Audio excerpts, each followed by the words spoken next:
fix that. That's a great start to the day, isn't it? Let's try to get into this now from the opening kickoff. Yeah, we'll edit all that on the podcast. You didn't hear anything on the podcast. It's a fun day when you hit the mute button twice and it unmutes you and then mutes you again. All right, let's start again. The base is dropped. It's time for the opening kickoff from Soccer Down Here, presented by Kickoff Coffee. I've been rambling about the World Cup playoff games. We'll get into a whole bunch of other things coming up on the show, but the World Cup playoff games, 2 games today, or 2 games over the next 2 days, Peru and Australia today. I think it comes down to Lapadula up top for Peru, and it comes down to Galese in goal. If he has one of those games that we've seen him have for Orlando, plus Lapadula does what he's been doing. He's been consistent scoring goals. He'll be an Italian at the World Cup.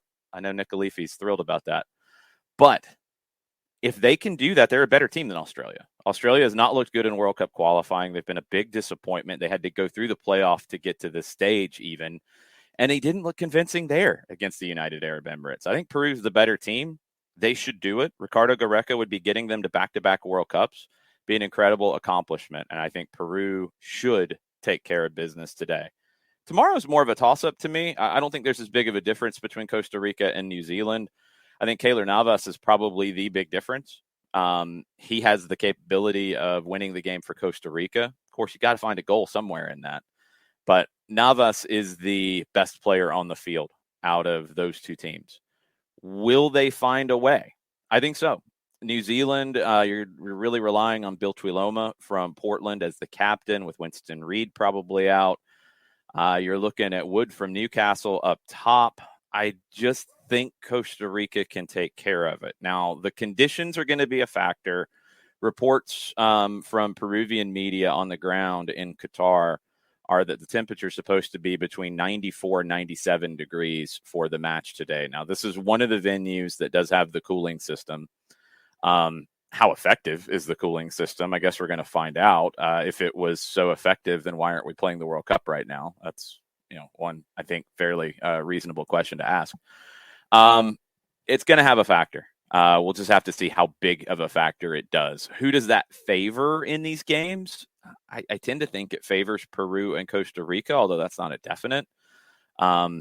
I just think that they are the more athletic of the sides, and I think they're going to be able to handle this more. And when you see the effects of heat, if you are a slower team, and I think Australia and New Zealand are slower teams pace-wise than Costa Rica and Peru, well, it's going to have more of an exaggerated effect, in my opinion.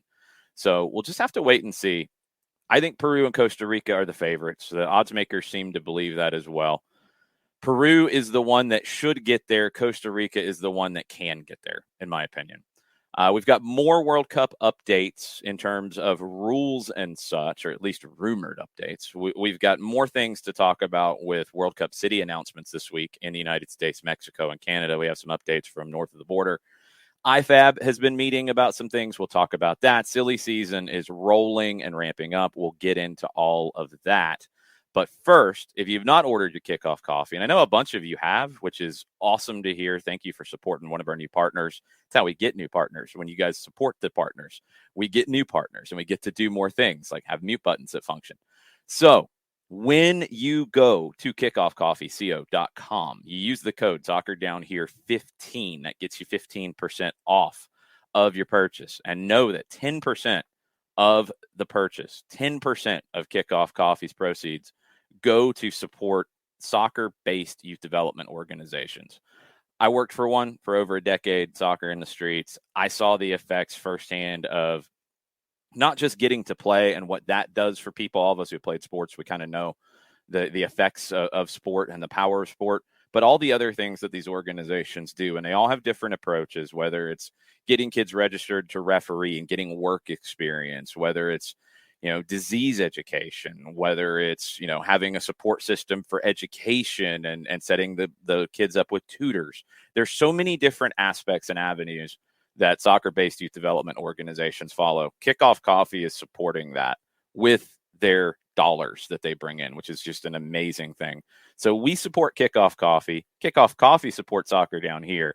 Hopefully you guys can support Kickoff Coffee. Go to kickoffcoffeeco.com. Use the code SoccerDownHere15. That gets you 15% off and you're going to be helping kids get a chance to play, but also learn some additional things along the way. Let's get rolling on Soccer Down here on a Monday. All right, mute button's functioning now, so let's get started. We got Peru and Australia today. We have an opportunity for an Italian to get to the World Cup with Peru in Lapadula. I know there's others that I know, but we like to have fun with Nick around here from time to time when Italy doesn't qualify for a World Cup. Lapadula's been critical for Peru. Galese is always critical for Peru. What are the updated odds on the game, John? All right, we got the numbers for Australia and Peru. Australia's at a plus 337. Your 90-minute draw is a plus 209, and Peru is hovering around even money at a plus 100. It has shifted to a minus 102 while we've even been on the air. So it's right there at even money for Peru. And Costa Rica's a minus 130 tomorrow. A 90-minute draw is a plus 216. New Zealand was north of plus 500. They have trimmed that down to a plus 455 in the composite odds portal.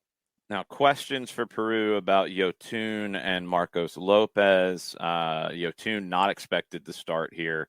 Have not seen an update on Lopez. For Australia, they're waiting on fitness tests for Adam Taggart and Trent Sainsbury. Going to be a large Peruvian contingent there, Jared, according to what we're hearing on the ground. About 13 to 15,000 people expected in the building for this playoff, and about 12,000 of them from Peru. So it's going to be a kind of a home feel for Peru, who is the favorite. Do you think they get this done? I think they do. I think they're a better team. I think they get it done. And then if we want to go with heart over head, I don't want to imagine a World Cup without my favorite sash kit. It is one of the best kits. That's a definite. It is one of the best kits in the World Cup. I just think that, and I know Kylian Mbappe disagrees, but I just think that the route that Peru has had to go through to get here, the level of difficulty is higher in South America than it is in Asia. And I think Peru coming back from a bad spot, getting in, jumping ahead of Colombia and Chile, while Australia didn't take care of business consistently and then didn't look convincing in the playoff against the United Arab Emirates. I just think Peru's the better team. And those numbers feel about right to me. No, I think so too. And here's the thing about it. The Oceania Asian qualifiers are their own weird animal. Like we talked about this before. Every federation has its weird quirks. We've talked about CONCACAF and CONMEBOL ad nauseum about this. We don't really talk about that Asia Oceania area. It's a lot of travel. We don't think about it as being like as mind-bendingly grueling as going to Bolivia or having to go play in Peru or having to go play in some of these wild-ass areas in Central or South America. It's a lot of miles to put on your legs getting, to and from Australia, New Zealand, up to, Northeast Asia, wherever it may be, Southeast Asia. It's a lot of hard travel. But yeah, Australia didn't really cover themselves in glory. And Peru it's not exactly like Costa Rica. I know we talked about Costa Rica in CONCACAF qualifying, where they kind of stumbled a bit coming out of the blocks. They got really good by the end of it, and it's kind of late in they're kind of at the end stage of their butterfly's life, if we want to beat that analogy, in terms of they're not a young team, but you get that momentum at the end going into this, and see if you can just roll through the door. Australia comes in, they beat the United Arab Emirates in the playoff in the Asian Confederation to get to this 2-1, but they lost their last two games in the group stage of qualifying, and they lost to Saudi Arabia and Japan, and they didn't score in either one. They drew with Oman in the game before that. They beat Vietnam, but you go back further, they drew with China. They drew with Saudi Arabia. They lost to Japan. Their last win against I no offense to Vietnam and some of these others, their last win against a high quality opponent. You don't have to be Bam's dropping enough hammers on Australia for you. I mean, I'm scrolling to try to find the last win against a quality opponent. I mean, we're going pre-pandemic. We're going pre-2018 World Cup. Czech Republic in 2018. I mean, the win since then, Kuwait, Lebanon, Oman, Palestine, Syria, Uzbekistan, Kuwait, again, Nepal, Chinese Taipei, Jordan, Kuwait, beating up on Kuwait, Chinese Taipei again, Nepal again, Jordan, China, Vietnam, Oman. And in Vietnam one more time. And now United Arab Emirates, and they beat Jordan in a friendly. That's the wins going back to the 2018 World Cup for Australia. Yes, we've had a pandemic. Yes, it's been maybe more difficult for Australia than others to get more competitive games. But they haven't beaten anybody in a long time. And I don't think they've beaten anybody of the stature of Peru, who's ranked number 22 in the FIFA rankings, in a longer time. You know, this feels like, and Bam, you would know better than anybody, you know, is this the end of a stage with Australia? Is this just where they are right now?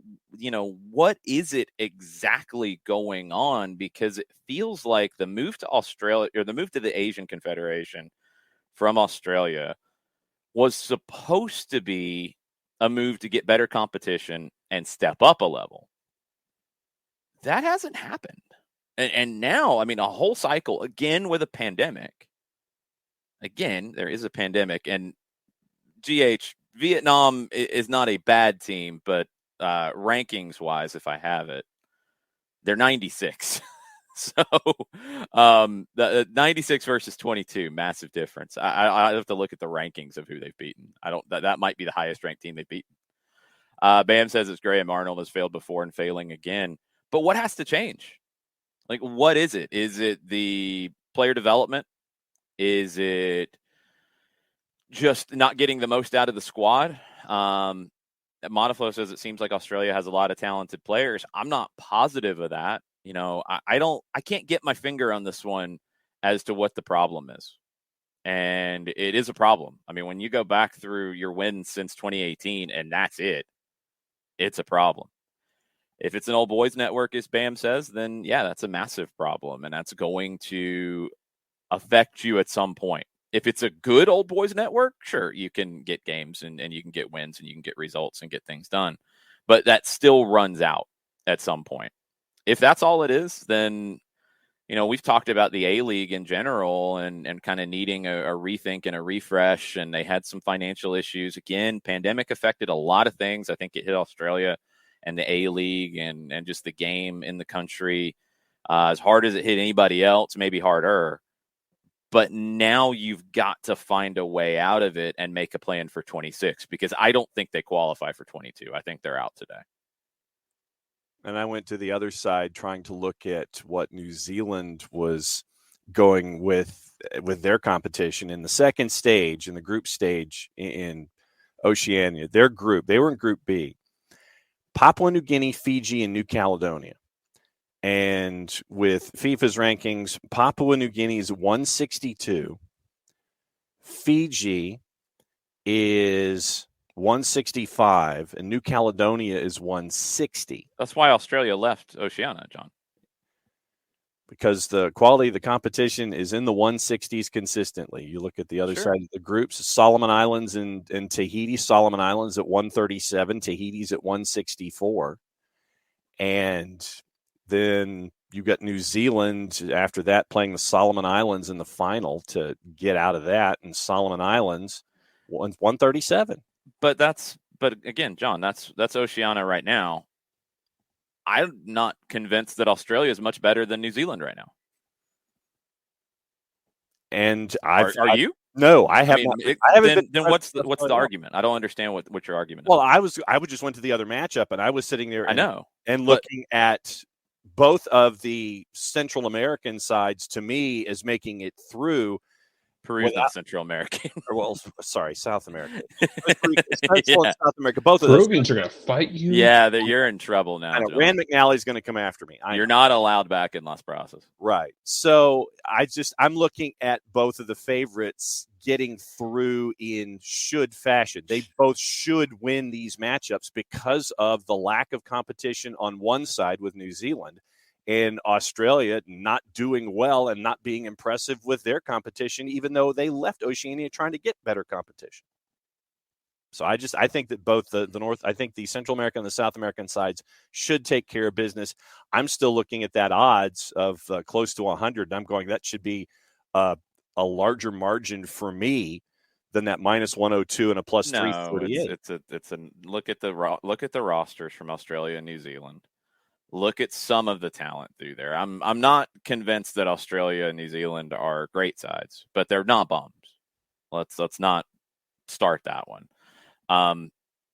They can't join Europe. They can't join UEFA. They can't join CONMEBOL. They can't join CONCACAF. They're kind of limited in what they can do.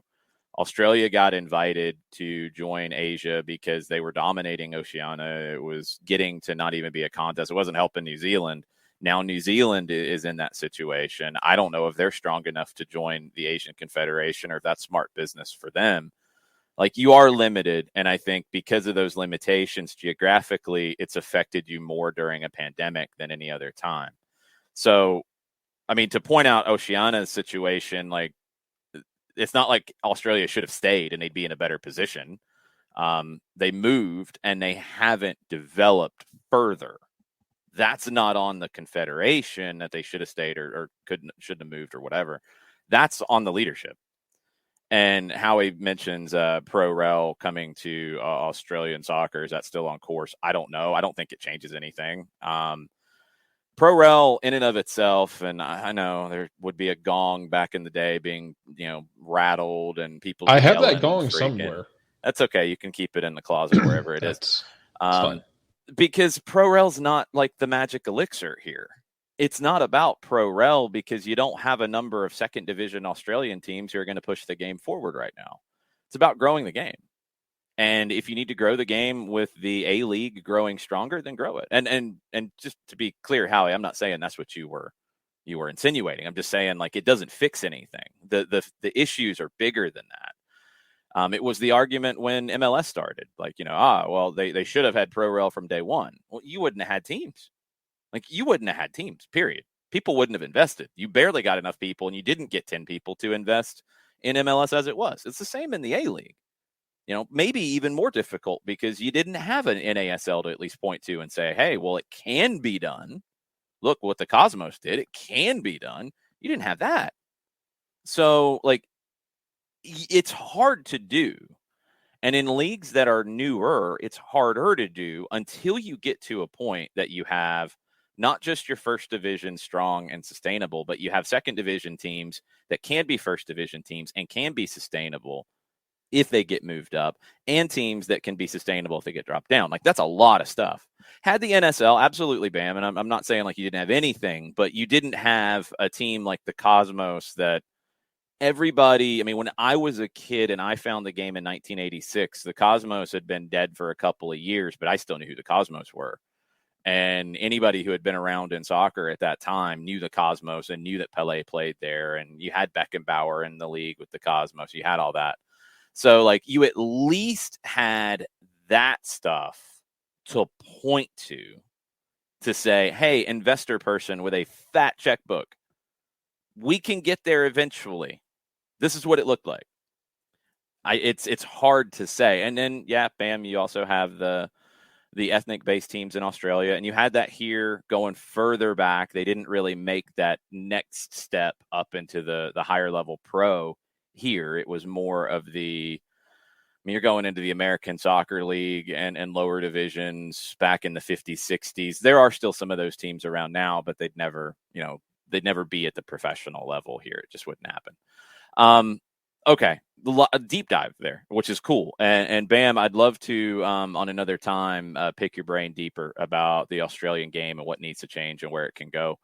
and what happens next. We'll have a better sense of what happens next after today.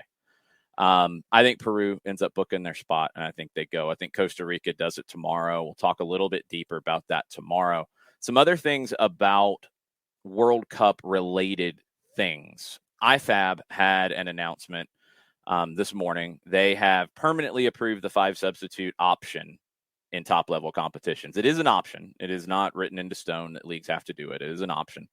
The 3 substitution slots plus halftime was confirmed. The maximum number of named substitutes, 12 to 15 at the discretion of the competition organizer.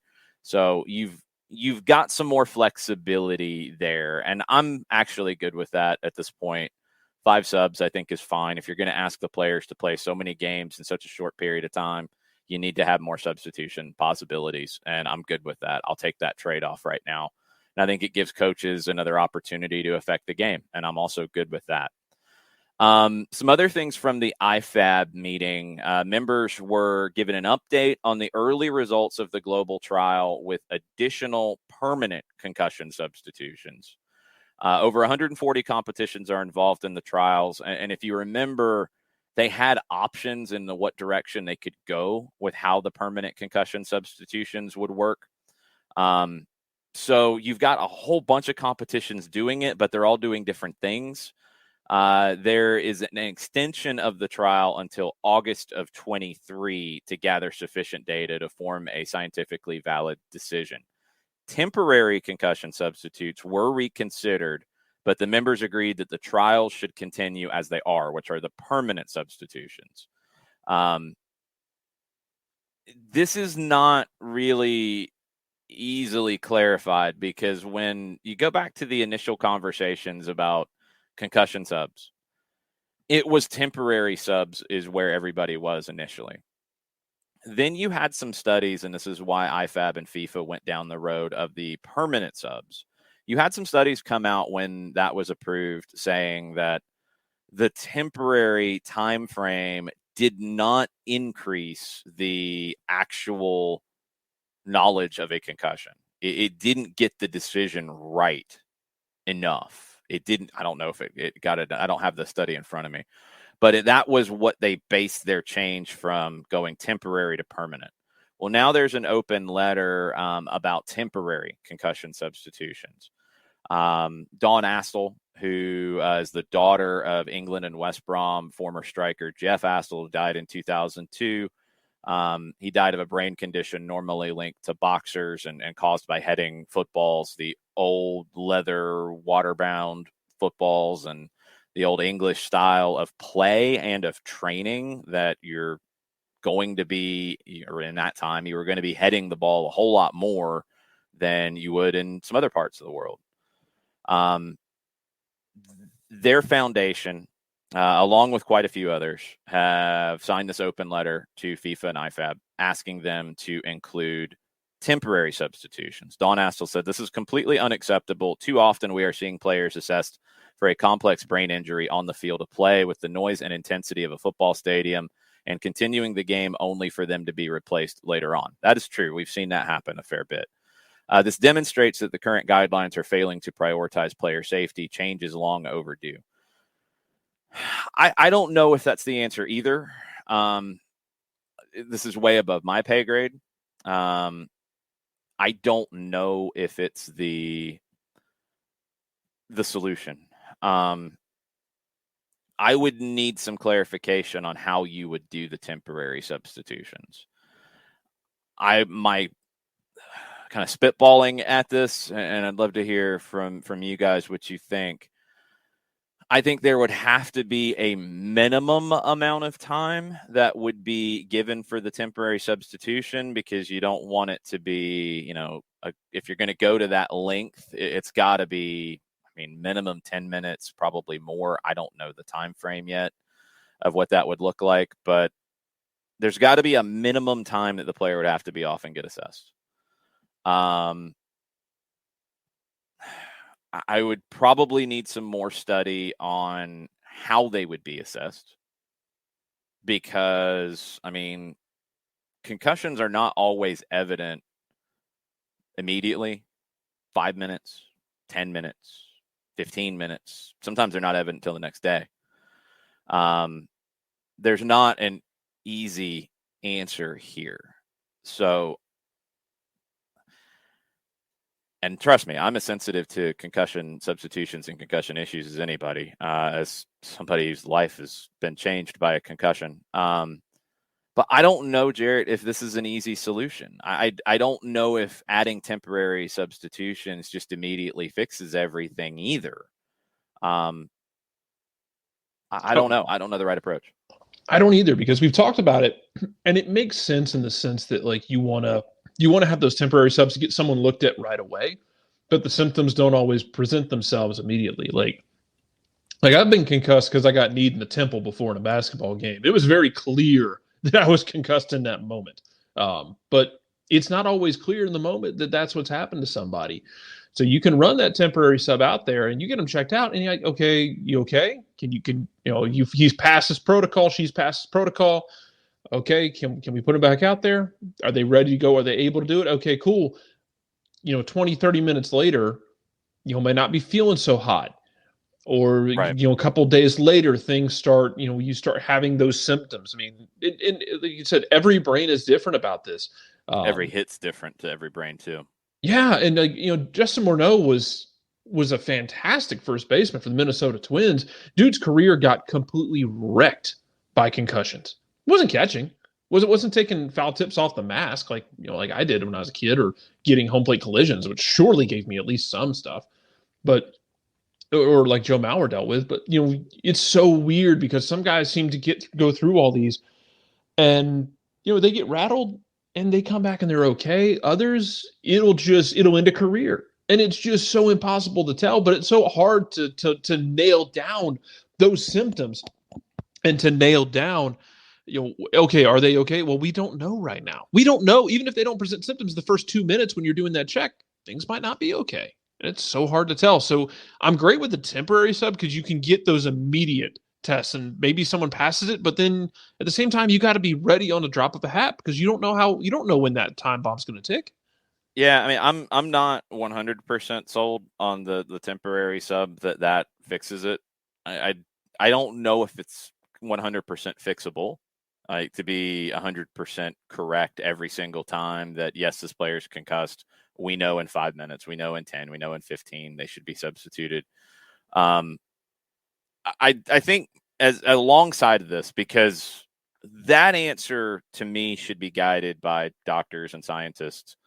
And I do think there needs to be greater education in coaching courses and in athletic training courses about concussion safety and identifying signs and how important it is to substitute somebody. I think that has to be part of the greater education at those levels too. But I just don't know what the fix is here on the temporary versus the permanent. Or if you have both. I mean, I don't think you should eliminate the permanent concussion substitutes if you add temporary. I don't think you should, get rid of that. It's just not an easy answer. And I don't think you're going to get 100% correct decisions made every single time. We need more correct decisions made. We need faster correct decisions made, but that's going to be guided by the scientist and the science part of it and the doctor part of it. I'm just not sold. And again, this is somebody who is always looking at these things and always worried about these things. Whenever I see somebody get hit, I mention it on games a lot of times. When somebody gets checked out for what could be a significant head injury, I'm watching them when they come back on the field. I'm watching to see if they're wobbly. I'm watching to see if depending on how close I am to the field, how they're looking, what they're focusing on, those kinds of things. It's something that I'm really sensitive to, but I'm just not 100% convinced that the temporary substitution makes it a whole lot better. There has to be more to that. And I need to know what they can check in a temporary situation. That's more of where I'm at. Like, what can you actually do and how long do you need to do it? Biggest thing for me is I want it done correctly. I don't want it rushed. And I know that in that environment, in that cauldron of noise, whatever you want to call it, in that game environment, in the pressures that are associated with having that player back out there because, the player wants to be back out there. The coaches want to have him back out there. All of those external pressures that are associated with the match in and of itself. I just want the doctors and the physio staffs and the independent physicians, I want them to take their time to get it right. And that to me is the key in all of this. I don't want a rush decision that could end up causing more harm on multiple levels than anything else. And so that's why I think that having the option of both the temporary sub and the permanent sub, I think that you have to have access to both so you don't make a mistake in an evaluation. You don't rush an evaluation. And you sit there, you're going to ask a player, yeah, you doing all right? Of course, the player is going to sit there and say, yeah, I'm fine. I want to go back out.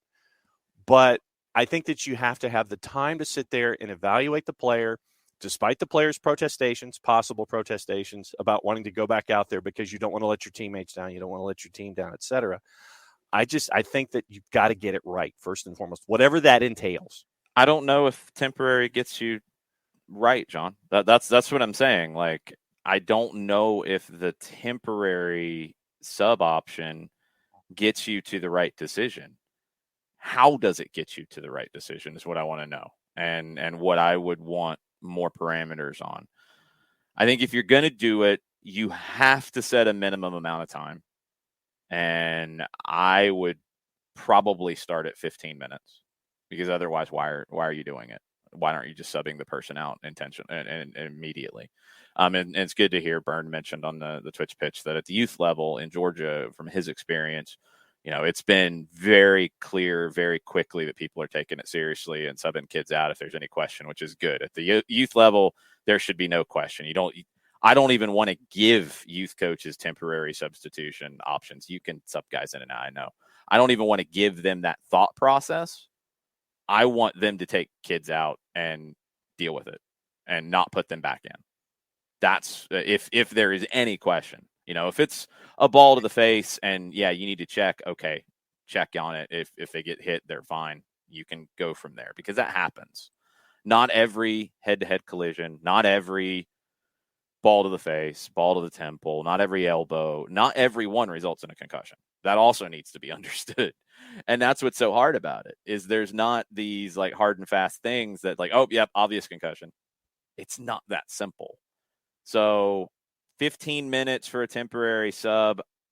What I'd love to see, and FIFA could get out ahead of this if they want to.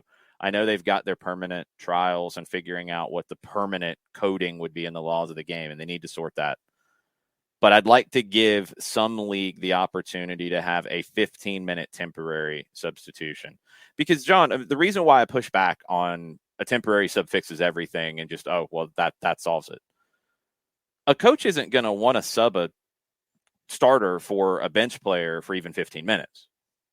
So it's not as simple as just saying, like, the player wants to go back in and just, oh, well, the player's going to go back in. The coach has something to do with this too, and that makes it difficult. And are you going to get more information in 15 minutes? That's the thing, is it's not a guarantee that you do. So, because again, we've seen it so many times that there's a collision, player's up, player's moving around, player plays for 5 minutes, player's okay. How long were they out? Were they out 10 minutes at that time? And then they come back in and play 5, and then they go back down. That happens too. There's not one way to do it. And that has to be understood, because we're going to get ourselves worked into a tizzy about it has to be this way or that way when we don't know. And there's not this blueprint to it. We need as much science as possible. We need as much education as possible about it, especially at the young levels, which I'm glad to see is starting to take effect. That's going to have changes as we get older and the game continues to mature. But I don't know what the magic solution is. I want to see a proposal on temporary subs, and it's got to have some teeth to it.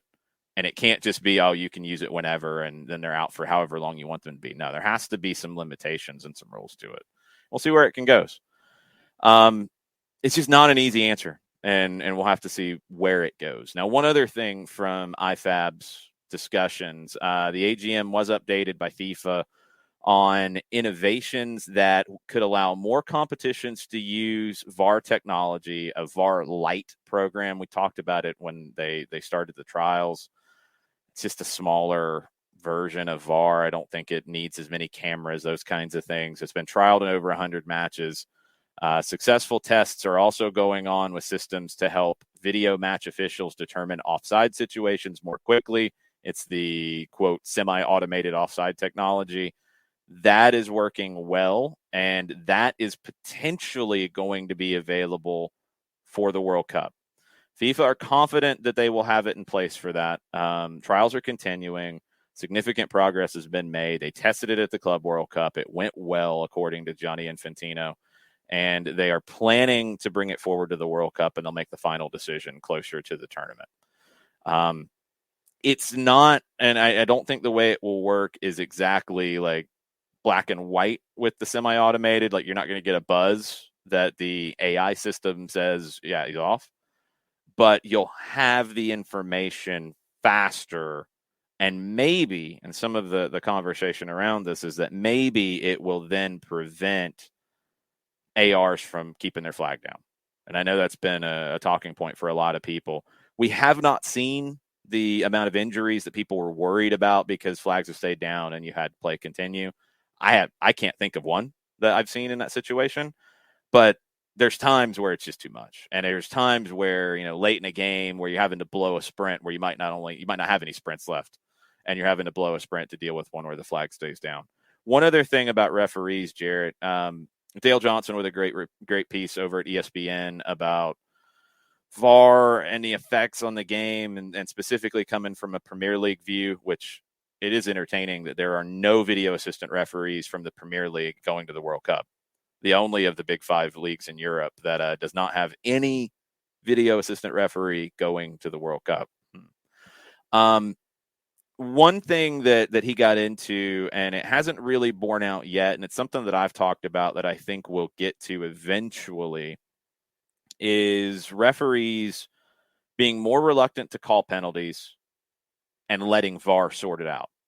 Because it's always that line that we talk about, like, if you don't call it, VAR has more wiggle room to look at it for a possible penalty and call it. Whereas if the referee calls it, the VAR has to prove that it shouldn't have been.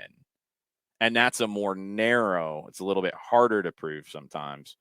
Dale said he gets the sense that'll happen too. There's a lot of conversation around it. The numbers don't really bear that out as of yet. And the biggest thing from England is that they were positive on the goals added by VAR as opposed to the goals taken away, where in the past it had been the other way and everybody was saying that it was taking away goals. Now it's actually adding goals that would have been taken away otherwise. It's this weird balance, and I feel like it's going to go back and forth in both directions. Like where you're going to get these stretches where it feels like VAR is taking stuff away constantly. Then we're going to flip it, and they're going to get stretches where it feels like VAR is adding things constantly. And it's this mental bias I think we have sometimes, where when something's happening, we feel like we see it more often. It's this familiarity of, okay, we're in a mood where everything's getting taken away, then it feels like every game we look at, that's what's happening. It may not always be the case, but it feels that way. So it's going to add and take things away. And talked about this side of it before. For me personally, the speed of the game is so fast. You almost have to have something to assist with because of how quickly players move, how strong they are, and not even just raw speed, but like that quick twitch quickness that players have nowadays. With the way you train players to the point of almost physical failure, they can do things that would blow. I mean, imagine if you put Kylian Mbappe in the 70s, and not just to say, I'm sure don't get me wrong, they were great players back then, but you're talking about now we're taking great players and we are turning them into taking a great player and pushing them to the limit. If that makes sense. Yes, it's just athletes now. I mean, athletes are faster and stronger in every sport. Yeah, and it's not meant to be a slight against like players in the 60s, 70s, 50s, different whatever. training. It's different, nutrition. I mean, it's Jim so Thorpe's one of the biggest things, freak athletes we've ever heard of in our history, and that was in the early 20th century. But way yeah, ahead of you've his got time. oh yeah, but I mean, imagine those guys, and imagine what they could have been. Those guys, putting them in the programs you have now that create these just freak athletes, these android-like machines out on the field. And it's so hard to manage the game at that speed, and so hard to handle it. Yeah, it is. The idea of having video involved in getting the right decisions, genie's out of the bottle. It's not going back. Like you're not gonna go backwards from here. Are you gonna go a whole lot more forward? I don't think so. I think you found the parameters that work. Now the actual usage and the actual people running the system, that can improve 100%. I do think there is an issue with England, and it has to be addressed because it doesn't really fit. And we've went round and round about this too, with the idea that should video assistant referees' decisions be final? And some people think yes. I'm not 100% convinced that it should be. In England, you have not seen what we saw, for example, in Fort Lauderdale, where a play was sent down to be looked at. And in England, they're very reluctant to use the pitch side monitors in general, although they finally are using it now. They weren't at first. They were there, and it was a waste of time. But we have not seen in England last season what we saw Jair Marufo do in Fort Lauderdale, where a play was sent down. It was VAR recommended one thing, and the referee said, nope, I've got it this way. That didn't happen in the Premier League last season. And it's not a right or a wrong thing. I mean, in the Marufo case, Pro said they got it wrong. It's a judgment call. They felt that the VAR had it right. There are situations where the VAR does not have it right. That happens too. And this is the system as a whole that we got to get to. So it's going to be a work in progress. They've still got to get the handball rule sorted out. They've got the offside potential trials that they're working through now. They've now got concussions. I think what you're going to see from IFAB now, and just get used to it, is more frequent tweaks to the laws of the game. I mean, growing up, like pretty much the rules about not playing back to the goalkeeper and they can pick it up was the biggest change, along with instruction about the offside rule of, tie goes to the attacker, essentially. That's about it. There wasn't a whole lot of other stuff. Now it feels like every year we're getting not just little things, but it's fairly significant tweaks. So it's going to continue to happen. Abby says, glad to hear the concussion stuff is being taken seriously and that a protocol is done right the first time. Well, I mean, they haven't officially done a protocol yet, Abby. So, and again, like I said, I don't think there's one way to do it, and that's right, and everybody else has got it wrong. I don't think they really know yet.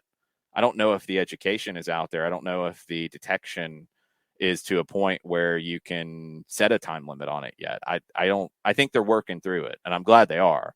And they have to, after having what happened in the 2014 World Cup final, along with many, many others. They've got to get through this, and I think they're working in the right direction. Pilgrim with a question about it, and this is something that people bring up, and I don't think it should be a reason why you don't do it. But you have to create a system that doesn't allow teams to work the system. If you're out of subs and getting a late sub to bring somebody on for a possible concussion, that stuff will happen. Any rule that's set up in the game, you're going to have somebody who tries to tweak it. That's just, that. That's not enough of an argument that you don't create the rule, though, in my opinion. But you do have to have those parameters around it to make it work. Yeah, Abby, I mean, it's not going to be done correctly the first time, because none of us know what correctly means when we're talking about concussions, because we don't know correctly now how to determine it, period, let alone a time frame to it and all of it. That's something we have to accept, because all concussions are different and they're very hard to tell, and the effects are very different. And some players can take a hit that doesn't give them a concussion, and another player takes the exact same situation and is concussed. and then another player takes the same exact situation and has concussion symptoms the next day. Like, that's why it's so hard. So they are going to make mistakes with it. They have made mistakes. There is nothing that will be foolproof. We have to accept that to a degree and not get, I think, so bent out of shape when a player does have to come off after being allowed back into the game. It might have all checked out that they were good to go, and then they started moving and they weren't. It's really difficult. So give them a little bit of slack on it, and we'll see where it goes as Jarrett disappears. I was about to ask him a question, and he disappeared on me. That's the updates from IFAB and FIFA and where things go on that. We'll keep you posted. We're waiting on updates for an Atlanta event around the World Cup City announcement. That's going to be Thursday. By all accounts, the announcement's going to be made by FIFA at 5:00 p.m. Eastern time, or at least that's when the process will start to announce it. I don't know what kind of event they are doing on their end. It's going to be a virtual event. We're seeing some of the cities that are involved announce plans for events. I have not heard anything updated yet about an Atlanta plan, what that will look like for Thursday. We will be doing something around it for sure. I just don't know what it's going to look like just yet. We are planning on being on at 4, whether it's remotely, whether it's at an event, we're not sure yet. But 4:00 on Thursday is when we are planning on being live to talk about it. It's an update out of Canada that it appears Edmonton is out, and there will not be 3 Canadian cities. There will be 2. Edmonton has not officially said that. They said they have not heard that from FIFA yet, but that's the reporting, is that Vancouver is out. 2 Canadian cities. That's 1 more U.S. city. That will help some of the ones on the bubble, whether it's Baltimore, D.C., or Boston/Foxborough that seem to be the ones that are really tight. Kansas City is right there too, Ricky. It should help. Well, it's going to help somebody because you're going to have 1 more U.S. city. You're going to have the 3 Mexican cities. They are all but done. But yeah, it's just get ready when it comes to the rumor mill and silly season on FIFA announcements. Get ready for a surprise at the end. Burn says, I don't think Vancouver's out. That's what all the Canadian media is saying, Burn. It's not speculation on my part. DC is not getting it, DM10. That is, we've already said that. They're partnering with Baltimore. So the games would be in Baltimore, but they do some fan events in DC. DC realized that they were not going to get it. It's all, when it comes to FIFA, see, this is now everybody's bouncing around and around and around. When it comes to FIFA, be ready to be surprised by something. They like to do that for one with these announcements, and they typically have. There is no bigger surprise than Russia and Qatar getting 18 and 22. But when it comes to the cities, they like a surprise from time to time. They also like, and this was a big part of the 94 city selection, they like to go somewhere a little different. Cincinnati was on the list for a while. That was one that if they'd made a compelling case, maybe. Nashville is one that would be a wild card here, but because stadium situation is part of this. But Nashville is a market that would be kind of like Orlando was in 94. Now, they wanted to be in Florida, and Miami was out by that time because of the Marlins coming in. And Orlando shocked everybody and beat out Tampa Bay. Nobody expected Tampa to miss out. They were one of the first organized bids, and Orlando to get it, because Orlando had really no soccer history at that point. But that's what happened. Don't be shocked if there is a surprise that nobody has. Now, there are some limitations. You had to have made a bid and you had to be in the finals. But do not be surprised. Ricky has Boston, Nashville, Orlando, Cincinnati, Denver out. Don't be surprised if at least one of those is in, just because that has been FIFA's MO. We'll have to wait and see. But that announcement's coming Thursday. 5:00 is when the presentation is supposed to start from FIFA's end. And it has been done a little bit differently this time, where FIFA is taking more control over it rather than a local organizing committee. And look, maybe it's because there's 3 cities. Maybe FIFA wants more control. Maybe FIFA wants more money. There's been rumors that Carlos Cordero, former U.S. soccer president who had to resign and then ran again and didn't win, that he could be heavily involved on the FIFA side of things in running this, which would be an interesting move by FIFA. And I don't know if U.S. Soccer would take that all that well. I don't know how Cindy Parlow-Cone would take it, but she's also a good leader. Isn't going to, mess up the World Cup and what it can do for U.S. Soccer. But yeah, I'm sure she's not going to be a fan of that. FIFA is running the show here more than the local side.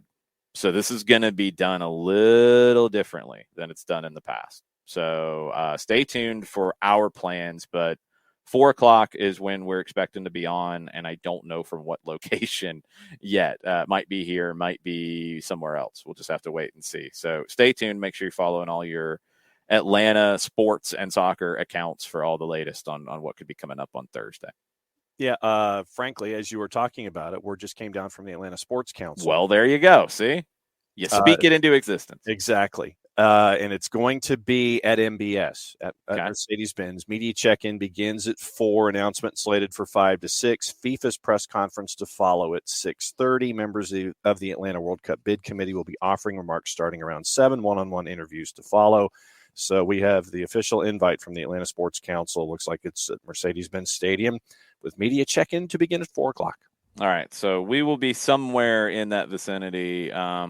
We'll figure out our programming plans and let you know, because it's a much longer window than was initially talked about. So we'll get it sorted out. But yeah, we'll be on for all of it. We'll be covering it because it is a massive, massive day for soccer in Atlanta, in the United States, in Canada, and in Mexico, and just for what's coming. Atlanta was never really a player for 94. For a lot of reasons. I mean, you didn't have a great venue. It was Bobby Dodd that was brought forward at that time. And at that time, it had the old AstroTurf on it, which would have had to change out. That time, it had the giant crown on it. It was, not even what it was for Atlanta United in 2017.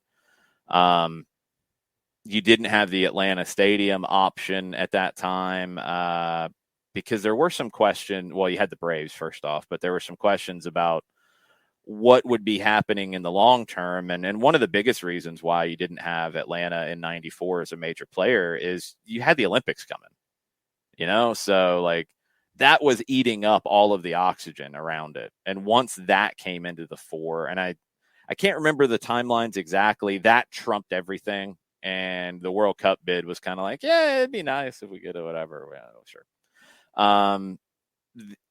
Mercedes-Benz Stadium will get games. I would be absolutely blown away if it didn't. To what degree it gets games, I don't know. Don't truly know. FIFA officials visited everywhere, Badger. I think that was in one specific visit that they visited MBS and they didn't visit other places, but they visited everywhere over time. So, man, all kinds of things happening right now as we try to get caught up on a Monday. I was about to go to our mid-show sponsor. You want to go to the breaking news first? Yes, it sounds like we have breaking news. Ronnie Deila has officially departed New York City to join Standard Liège. Won the MLS Cup last year. He is out. He joined ahead of 2020, so 2.5 seasons, and Deila is out. Standard Liège has new ownership, U.S.-based ownership, and they must have paid a pretty penny, not just to Ronnie, but also to City Football Group. Yeah. Nick Cushing, the assistant, he will be the interim 7-figure fee from Standard Liège. Yeah, that I can read. Got it. 7-figure fee. Go ahead. No, Nick Cushing from previous post, head coach of Man City's women's is interim manager, and you got the 7-figure fee from Liège for Deila. So there it is. Yep. Sam Stage call at the Athletic. No. A bunch of people have it. It's been announced officially. It's a big deal. I'm kind of surprised by this. I wonder if it's going to end up being the right move for Ronnie Deila. I'm not convinced that it is. That's a big fee to. I mean, if he wants it and you're able to get 7 figures, yeah, you're going to do it because you'll go get somebody else. I can't think of a bigger fee for a manager in MLS history. I don't think there has been one. Hard to turn down, but ultimately, sounds like Deila wanted to go. He wanted to get to Europe, back to Europe. He wanted to make moves there. Very ambitious guy. I don't know if this is the one. Find out. Aggressive new ownership. It's one of the 777 partners clubs, right? I believe that's correct. Double checking the 777 in Liège real quick. They have new ownership, and I believe it's with the 777 partners group. New ownership is trying to turn them into a powerhouse. So that's where things stand right now. Yes, it is 777s. And when did they take over? That is what we're checking real quick, trying to get the date of officially getting the ownership there for 777. Okay. Also, Taylor Twellman on the ESPN broadcast yesterday said that it's not definite that Tati Castellanos is gone this summer. Nobody's met the fee yet. There's talk about leads, but those have not been formal conversations yet, according to Twellman. Now, that can change immediately. That can change very quickly. But right now, it was not all that likely that Castellanos was leaving in the summer. There's still plenty of time for that to change. And does this accelerate that possibly for him? Or does it make it even harder for them to sell him because they want more continuity for whoever's going to see out the season? Because they have not announced that. They've said interim for right now, but they didn't say, like in Charlotte's case, that the interim is going to see out the rest of the season. When was Standard Liège brought in? 3 months ago. So basically it was mid-March. Yeah. So new ownership, getting aggressive. I mean, Emilio, sure, possibly that maybe he didn't want to play at Yankee Stadium anymore, but I'm not putting words in his mouth. If I'm with City Football Group versus 777 partners, it's going to have to take a lot for me to switch sides there. And no, look, maybe being in Europe is part of it. Maybe it's the stadium is part of it. Who knows? Who knows? We'll just have to wait and see what ends up happening here. But New York City now has to go get somebody. Is that going to be Miguel Angel Ramirez? Probably not. I don't think he would want to be in MLS, and I don't know if City Football Group would want to go there. Although I don't think they have a problem with coaches who are very strong personalities, as we've heard more out of Charlotte and, more scuttlebutt and more rumor and innuendo about he was very difficult to deal with and all these different things. I don't think CFG is afraid of that if the juice is worth the squeeze. But I would see more from Ramirez's point that maybe he doesn't want to do that. But then where do they go next? Nick Alifi on our messages said Andre Pirlo should have waited. He's in Turkey now. Yeah, he would have been ideal. And style of play would have been a really good fit. He would have been great if he had been interested in it. He is instead at a mid-table Turkish club. Yeah, Karagümrük was mid-table, but you wonder if there's any kind of an out. He just took it. I know, but if there's a buyer's remorse out or something like that. That would be a weird contract if that was the case. College basketball where folks have signed deals and they're like, the next day it's like, nope, I've had second thoughts, and then you end up going someplace else. Yeah, but college basketball and the Turkish league are very different worlds, John.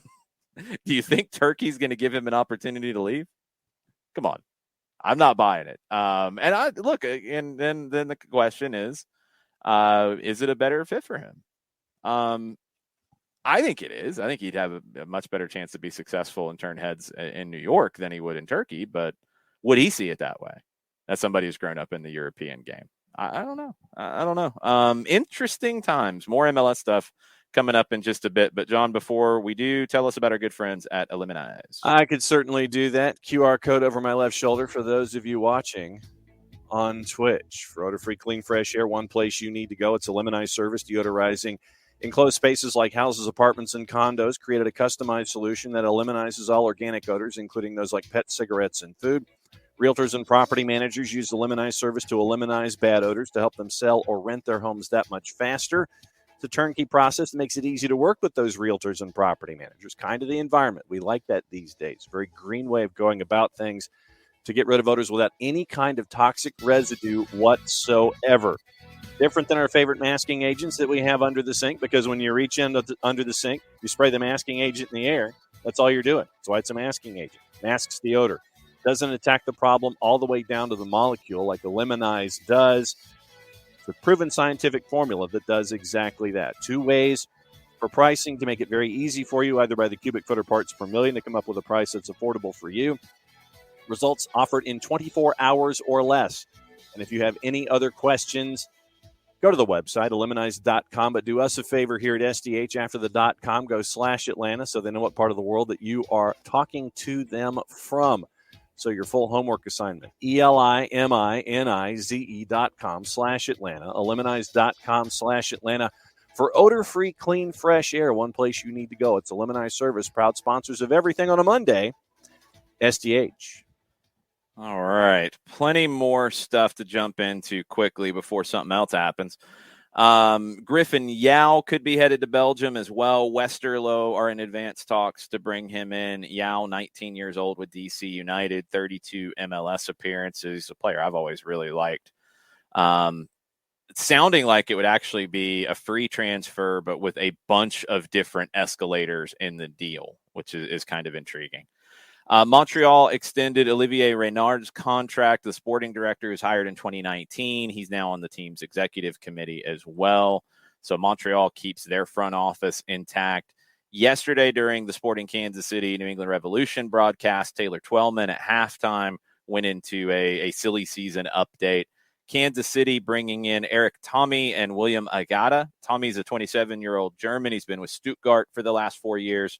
Agata is a 22-year-old Nigerian, scored 8 goals in Israel's first division. 2 attacking players that Kansas City had to go get because they have not had attacking players, with Gadi Kenda and Alan Polito out and not getting the production from Shallowy and Russell that they got last year. Chiellini is officially official as of this morning, with Chiellini posting his video of getting the LAFC hat. Good for him. They're still running that gimmick into the ground. He's a TAM player. Okay. I do want to see what it looks like, because I don't think he can play in a center back pairing in this league. I think he's going to be a liability with pace. So I think they're going to have to go to 3 center backs.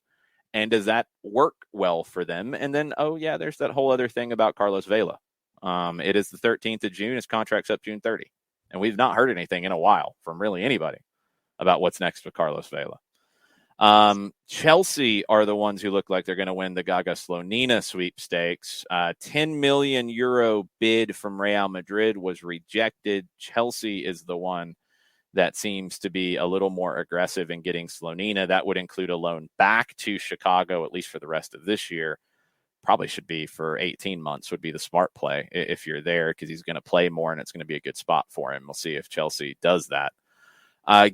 Give Me Sport and others reported that Leeds was the front runners to sign Tati Castellanos. But again, Twellman on the broadcast yesterday said that no one's met the NYC asking price for Castellanos yet of $15 million. There were offers, I believe, in the last window for, I want to say 11, 12 is where the numbers seem to be in the reports. 15 is the asking price. And I'm just curious to see if that changes with Deila gone now. The matches from the weekend, Charlotte with a good performance over the Red Bulls, who had a bad performance. Charlotte won 2-0 in Latanzio's first game as the interim. Goalless draw between Nashville and San Jose. And then Revolution ended up beating Kansas City. And Kansas City just cannot get a break right now. Peter Vermes very unhappy with some of the refereeing decisions that were made in that one. And it was Yuri Russell picking up a second yellow. They were down to 10. Johnny Russell, when they were down 1-0, had another one of those brilliant set pieces, just could not be reached by Petrovic that tied it at 1. And then 87th, 88th minute, New England just kept pushing and pressuring, and they finally got the breakthrough goal that made it a 2-1 final. Jeff Carlisle just tweeted that he is also told there's no movement on the Tati Castellanos front right now, and New York City are sticking to their $15 million valuation. They are sticking to that right now, not deviating from it. Also some rumors when it comes to Atlanta United, goalkeeper and center back. The rumors make sense. I mean, I have not heard anything about them as of yet outside of the rumors that have been posted. Today NA, I think, had both first. Center back is a player who's not well known from Tigres. He hasn't been able to break through there, which is kind of like the Cisneros loan, which makes sense, you know. And we talked about this yesterday at an interview with John Arnold, who follows Liga MX and all of CONCACAF. It was a fun conversation. Check it out on the network if you get a chance. But I think you're going to see more moves like this, and I'd like to see more moves the other way too, of players who are stuck at a spot in a club. You know, maybe they're the fourth center back and they play two. Maybe they just need a change of scenery for a while. Maybe they need to go play somewhere for a while. That's what the center back rumor feels like for Atlanta United, is somebody who is not playing. Atlanta needs more depth at center back. Everybody wins by that kind of a loan. The goalkeeper one, it's a goalkeeper who is out of contract, so it brings up a different conversation. And honestly, it just goes back to the last league game where, you know, I felt like when coming into the season, and everything on paper would point you in this direction, that you had a incredibly capable backup in Bobby Shuttleworth. And if you needed him to play, he had played. He played consistently. He played consistently over the last 2 years. He played consistently for a long time. He should get the opportunity. Well, he hasn't, you know, completely staked that claim. I don't think he's been as bad as some have led you to believe, but I don't think he's been good enough to say, no question, you're not going to look for a goalkeeper. And if you have the ability to get a goalkeeper, you have to go get a goalkeeper right now. You know, it's just like the conversation with Kansas City about, you know, they had to go get some attacking help because everybody's gotten hurt and they haven't had other players step up in the way that they've needed. So got to go into the market. Center back is a numbers game right now. And really the back line is a numbers game, although you're going to get two left backs back at some point here, it looks like. And Caleb Wiley's been back training, which is a good sign. But center back is a numbers situation and goalkeeper is a performance situation. And if you can upgrade in both of those and solve the numbers game and get a goalkeeper that you feel like can give you a better chance to win, and you have the cap space to do it, and that's always been the question I've had, is how much cap space do you have? If you can get those things done, I think you're in a good position going forward. And that's the key for me that I think folks sometimes may either put to the side in all of this, is that you're in a cap situation. And will these individuals that you're thinking about bringing in, and you know, whomever it is, in whatever situation you're talking about for your favorite team, if you feel that they're chasing after and filling a hole, does it fit a cap situation, roster situation? Is everything compliant? It's not just where you can sit there and bring in somebody that's going to cost you, you know, $11 billion, because that's not going to fit against your cap. It's not like stuff that we see in Europe where it's like, okay, let's find a player, pay a boatload of money for the player, bring him in. The biggest thing for me is cap situation. Does he fit? Are you compliant? Do you have the roster spots to make this kind of a thing happen? And this is where your front offices really can massage what their roster is looking at. They're really looking at things in 3 dimensions. And this is where your front offices really are tested, and the knowledge that they have of the rules of engagement. This is where they really do come through with their research, bringing in players, these kinds of things. This is where you really see the front offices that really know the rule book work it as best they can. Yeah, Raul Gudinho is the goalkeeper, formerly of Chivas. That was reported by René Tovar of ESPN in Mexico. And the defender from Tigres, Juancho Purata, who, again, not a regular with them, but you're looking for depth at center back right now. I don't think you're looking for a starter. I think you're looking for depth, and you get another body in there. Goalkeeper, look, it's a different conversation. And Tovar said that Gudinho would come in and be the starter. I don't know if that's as nailed down as you might think, but he's going to have every opportunity to. Game tomorrow with Pachuca. Talked about it with John Arnold. Hopefully he had a chance to check that out. Hopefully he saw that Pachuca whooped up on Austin over the weekend, 4-1.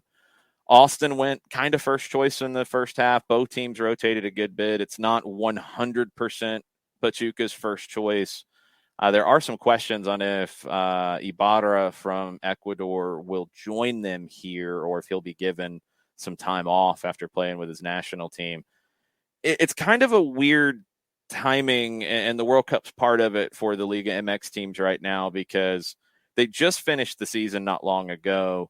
It's really like a month off. So, like, you don't get a normal off season, because their first week of action is the first week of July in the league, because they have to get their league completed before the World Cup. So it's kind of like maintenance right now in a way. You're not going to give the guys time off because you don't want their levels to completely go down, but you don't want to work them like you would in a normal season. So it's kind of in between. Going through the guys who played in Austin, you have a bunch of the young players for Pachuca. Their U20s won the Liga MX title last year. They were a semifinalist this year. So a really talented group, a couple of real standouts in that group, a couple of young Americans in that group, or at least born in the U.S. Some of their top players are with the group. Ibanez, the striker who had 6 goals in the postseason, he's there. The goalkeeper who will be part of the Liga MX All-Star team, Ustari, he is here. Backline is fairly intact, but they've got some guys away with Mexico. A lot of goals in that game in Austin. I would expect it to be a pretty attack-minded game from both teams. I would expect Atlanta United will rotate guys around as well, with a game coming up on Sunday. I think you'll see maybe a preview of what that lineup could look like for at least a period of time. I don't know if it's for a full 45 or if it's maybe for 30. But I think it's going to be a fun night. I'm really looking forward to it. Pachuca's a club that I've always enjoyed. They led Liga MX in goals in the last season. They led them in conceding the fewest as well. That's about as good as it gets. They were the number 1 team in the regular season and lost in the final. And they're just one of the great talent developers in Mexico. So the young guys coming through are going to be very good. There's even some talk about their manager potentially being a replacement for Tata Martino. So should be a fun one tomorrow night, the American Family Insurance Cup at the Benz. We'll have normal radio coverage for you, 7 o'clock pregame, 7:38 kick, and then a full-time report for an hour afterwards. I think we'll learn a few things tomorrow night. I'm not sure what all we're going to learn right now, but I think we're going to learn a few things about either some young guys getting time, some guys from Atlanta United 2 getting time, and maybe a preview of what Atlanta United will look like for 3 games without Thiago Almada. And, is that Cisneros on the wing? Is it something different? And is it Caleb Wiley at left back, which is kind of what I'm assuming, but we'll find out a little bit more tomorrow. I think we'll have a better sense of how the team will look against Miami lineup-wise and shape-wise after seeing tomorrow's game. I think it becomes a very useful exercise for them. But at the same time, not having Thiago Almada would lend itself to have him starting in this match against Pachuca, because it keeps him as fresh as possible in a game state. Doesn't matter, John. He's going to miss 3 games. What does a game on Tuesday mean when he's going to miss 3 more? You're not worried about keeping him fresh. You got to worry about how to win against Miami and how to play without him for 3 games. That's more important than keeping him fresh, right? Yeah, true. So, I mean, he's going to play. Like, don't get me wrong, but I think you'll see the group that's going to play against Miami on the field at some point in this one. I think it'll probably be a good thing to see, or at least the attacking portion of it. Okay, maybe the back line looks different, but I think whatever front 4 that Gonzalo Pineda feels comfortable with for Miami, you'll see that group together at some point in this game tomorrow. That's my gut feeling, because Almada will. I mean, he's going to miss 3 games, so you get him this game. I don't know how much it really changes in terms of sharpness. I mean, he's just going to have to get that back, and you're going to have to work him really hard in training to keep him in that zone. I mean, he's a motivated guy. He made a big mistake, and you're going to have to deal with it. But you've also got to figure out how to win these 3 games. So I think that's going to be the number one thing here. So I think the attacking 4 that Pineda feels most comfortable with, at least for the first one, we'll see it tomorrow at some point. In your conversations with John Arnold and what you've been doing to research Pachuca, who are you most looking forward to seeing, I guess, applying the Austin lineup forward from your research? Who are you looking forward to seeing the most? I mean, Ibanez up top has really blossomed with Pachuca. He was a player who developed at Lanús, bounced around a couple of clubs, and then went to Mexico. A weird trajectory for him. He went to San Luis, and then he was sold for a really small number, $1 million reportedly, to Atletico Madrid, but loaned back to San Luis. So he never went to Atleti, stayed with San Luis until he was sold to Pachuca for a nice raise, or a nice profit for Atleti, who they never really had him. But he was always kind of a guy that they thought would break through and just never did. This year, he absolutely broke through. In the 2 seasons, 38 games, including the playoffs, 17 goals for Ibanez, 27 years old. He had the great postseason run with 6 goals in 6 games in the Clausura playoffs. I want to see him. I want to see a young forward who played a lot, a homegrown guy, Roberto De La Rosa. Somebody's been part of Mexico's youth national teams. Player from Texas that is a really interesting situation, Mauricio Isais.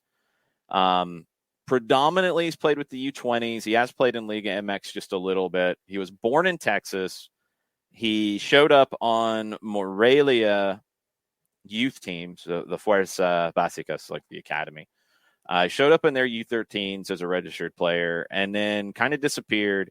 Then he was part of the Sueño Alianza program with Alianza de Football in the U.S., earned a contract with the Pachuca group, went to León, and debuted with them and broke through at 18 years old in 2020, moved over to Pachuca. He's a promising player on the left side. He can play as a wing back, a fullback, a winger, more as a winger from what people are saying. But Isais is one that, I mean, look, some have said he's 21 now. Some were saying before that maybe the U.S. should have tried to bring him in at the U20 level. Victor Guzman had a great year for Pachuca as a central midfielder, almost double digits goal and assists over the 2 seasons. Was really close to a move back to Chivas. He had come from Chivas, then was going to go back. There was a drug test that was inconclusive, never really resolved in any definitive way either way. So he stayed at Pachuca, and he had a huge year for them. Who is the other one? There was one more that some of the things I'd read, they were really high on him. I mean, you've got a bunch of homegrown guys. Emilio Rodriguez, 19 years old. He's one that has been with the U18s for Pachuca and started to break through to the U20s. Really pacey winger, really technical. A guy that some of the accounts that study Pachuca's young players coming up, he was one that seemed to get them excited that he was part of this group. So I'm looking forward to seeing him. And then just, I mean, the back line with Tapias and Cabral, regulars.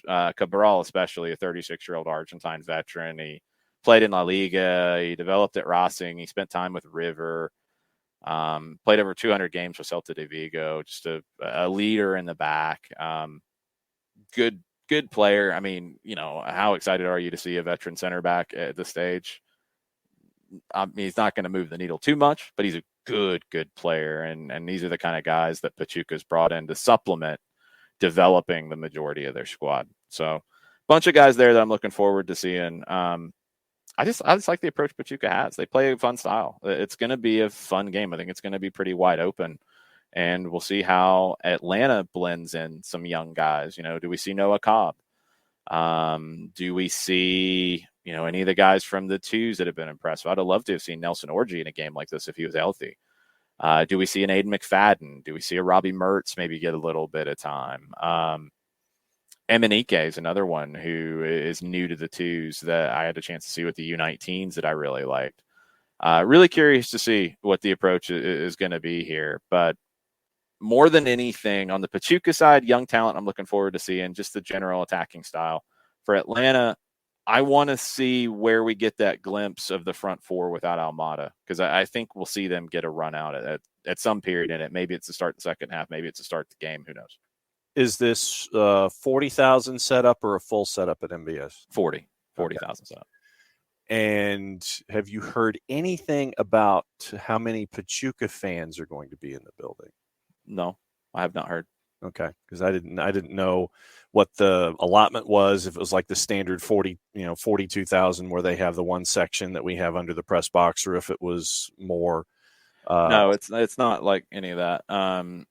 It's a game that Atlanta United season ticket holders have. So, I mean, it's not one that there are a ton of just free tickets available. It's not an MLS game that you're talking MLS league rules with away fans. It's not like that. And it's going to be a lot like the Club America game where, if fans want to get in, they're going to get they're going to get tickets. They're going to get in. And it's a friendly. I mean, yes, there's a trophy that's going to be awarded. Yes, it's, there will be a shootout if it's a draw at the end of regulation. All those things are fun. It'll be good, but it's a friendly. Pachuca is not the biggest club in Mexico. They're not one of the grandes. They're not the largest fan base. So I don't know what that looks like, but there will be Pachuca fans in the building, more than just a few hundred tickets in the corner for sure. Michael had asking about the substitution policy on the friendly. I would assume very liberal, but I don't know exactly what it will be. Hopefully as liberal as possible. It looks like it was, and Ricky, Club America didn't bring, to be clear, and I'm not saying you're insinuating this, but I want to just be clear. Club America didn't bring a lot of fans from Mexico City. There are a lot of Club America fans here. Pachuca doesn't have the same level of fan base in general. But yeah, Modiflo, I would agree. I think we'll see, just Liga MX fans here as well. It'll be a fun game. It's going to be a fun atmosphere. There's plenty of, Ricky, that's what I thought of. Just clarifying for people who might not know. There were a lot, and with the Club America game, to be clear, there's a lot of Atlanta United fans who are Club America fans. And there's a lot of people that I saw that had, a Club America flag on their car and the tailgate and Atlanta United jersey on, or vice versa. That's common. It's far more common than you think. And there were probably a lot of people in that. Hopefully it's as liberal as Uruguayan subs Bartimus Prime. I want all the subs in this game. It's friendly. Niall, it's a friendly. I mean, Niall says how much of a priority this match will be. It's a friendly. It's not going to be a very high priority match in terms of a result. You're not going to burn anything for Sunday that you're going to do. It's not going to happen. It's a friendly. It should be a fun night. And that's what you're looking for out of games like this. And Gonzalo Pineda knows how these things go, and Pachuca knows how these things go. Like, it is to put on a fun time for the fans. I don't think you're going to see both teams come in and be defensive. It's not even like the Campeones Cup, and that was a little bit more of bragging rights between the leagues. This is a fun night between two teams that want to play. No, don't get Pineda on the field. We don't need Pineda to get either red carded or injured, Ricky. We don't need that. You have plenty of players, and we want to see those guys play. But it's going to be a fun night. I'm looking forward to it. I hope that you guys who have tickets are going to come and be loud and just enjoy the celebration. I think you're going to get to see some players that you don't normally get to see. And I think you're going to see two teams that go for it and have fun. I think it'll be intense. I think once it gets going, the intensity will pick up for sure. I don't think it's going to be purely just a kickabout, but I think both teams are going to really open up and try to play, and it's going to be fun. No, and I think definitely once it gets opened up, and then as you get later and later in the match, I think the intensity is not necessarily. I'm not going to set that expectation, John. Not necessarily. This is not a carbon copy of the Campeones Cup. If it's 3-1 in the 80th minute, no, I don't think that's going to happen at all. If it's 1-1 in the 80th minute, yeah, you're going to have two teams that are going to go for it to try to win, and things will ramp up a little bit. But no, it's not just going to ramp up because it's going to ramp up. It might not. It's a friendly. There's not really a way to determine how it's going to go. Neither team is going to sacrifice anything bigger for this game. Atlanta's got a game on Sunday. Pachuca has another game on their U.S. tour, and then they have like 2 weeks before they start their season. So those are going to be the most important things in mind. Guys on the field, especially the young guys on the field who are trying to prove a point, yeah, they're going to bring some of the intensity. But it's just going to depend on how the game goes, and we can't predict that from here. It's not going to be a Sunday kickabout. It's not going to be a cup final. It's going to be somewhere in between, and a lot of it's going to depend on how the game goes. And to the point that you made, I'm looking forward to seeing the younger players on both sides because of the development that you're seeing from Pachuca as not a grande, but working their way up the table in Liga MX. I want to see the younger guys there. I want to see how much integration we get from the twos for Atlanta United. I think I want those guys to see what it's like to be in the spotlight and how they handle it in something. Yes, there is a cup online, but yes, it is a friendly. I want to see what it's like for the younger guys for Atlanta United to go up against Liga MX competition, because for me, it's also a bit of a precursor for Leagues Cup, and you see those kinds of interactions as well. So, like I said, across the board, I'm looking forward to it. From the younger perspective, the unfamiliar faces. Yes, I know that we're preparing for the matchup against Miami too, but for the unfamiliar faces that don't necessarily get all those chances, I want to see those guys and see how they handle a situation like this. Just so the Pachuca fans don't try to find out where John lives and throw things at his house. No, they are not a grande, but they are not working their way up the Liga MX table either. They've won 6 titles. They've won 5 CONCACAF Champions Leagues. When you say they're not a grande, that's historical. And John broke this down. John Arnold broke this down in our conversation a little bit. You have 2 different ways of thinking when you're talking about the grandes in Mexico. You have the historic grandes with Club America, with Chivas, the 2 biggest clubs in Mexico, with Pumas and Cruz Azul. You have Monterrey and Tigres who have come into the mix lately. And is it 6? Is it 4? Depending on how you're talking about it. The Monterrey folks are going to yell and point and laugh at Cruz Azul and Pumas. They're going to say history and blah, blah, blah, blah, blah.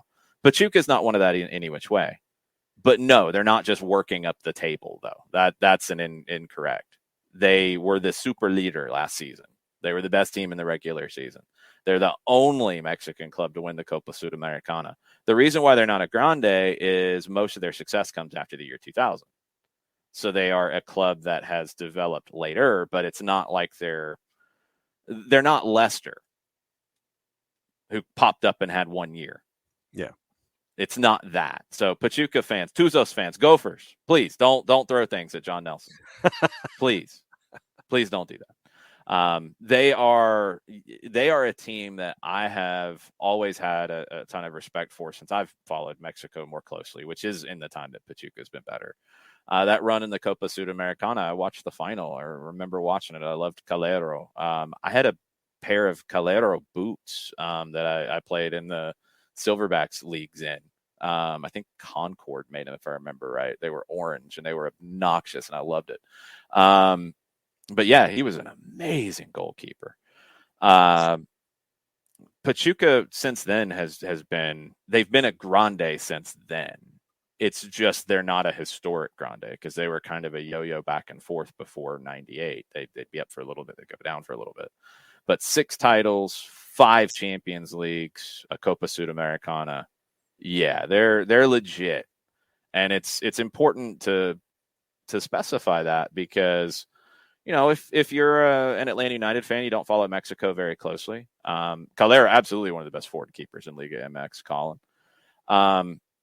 If you don't follow Liga MX closely, you might not know as much about Pachuca. And that's why I wanted to clarify really, clearly, this is not just some team. This is not like Xolos popping up after they won a title. It's not just some Mexican team. It's one of the most impressive Mexican clubs you can get right now. And I think for two clubs that are both trying to develop homegrown talent and use that as your base, and Pachuca having a whole lot more experience at doing it, a longer time frame of doing it, it's a good matchup. And it's a good preview of what we're going to see with some of the matchups with Leagues Cup coming up soon. That's going to be a blast. I love it when it was announced because, look, there'd been rumors about a Liga MX team coming to Atlanta since before Atlanta United existed. Club America came because of the championships that the two teams won. But when you're looking at who you can get in a friendly situation, of course, your Club America and Chivas, because of what you're going to get fan-wise, that's going to be very, very interesting. Those are also very, very expensive propositions to bring them in because they command a large ticket. And a lot of times they'll just rather play each other and draw that money together and like they're going to do at Bobby Dodd. Pachuca was the one a level below that I was really looking forward to seeing. Pumas has come to Atlanta before. They played the Ruckus and they played the A-League All-Stars in 1995 at Adams Stadium, which was insane to see Pumas at Adams Stadium on that crazy-looking field. You've had other teams that have been here before. Club America had been here before, obviously, a couple of times. But Pachuca was the one that I was really excited about. We've seen Monterrey now in CONCACAF. We saw Club America in the Campeones Cup. Pachuca was one that I was thrilled about. And Badger roots against teams called the Gophers. They are not those kinds of Gophers. Tuzos. They're one of the oldest teams in the world. One of the oldest teams in this hemisphere for sure. Early 1900s. Very, very cool stuff. So I'm excited about the game tomorrow. Hopefully you guys are too. Excited for the broadcast. I think it's just going to be a fun game. I think it's going to be a game that could finish, 4-3, 3-2. I think there's going to be a ton of chances. And I think both teams are just going to play very openly and play to entertain and play to get goals.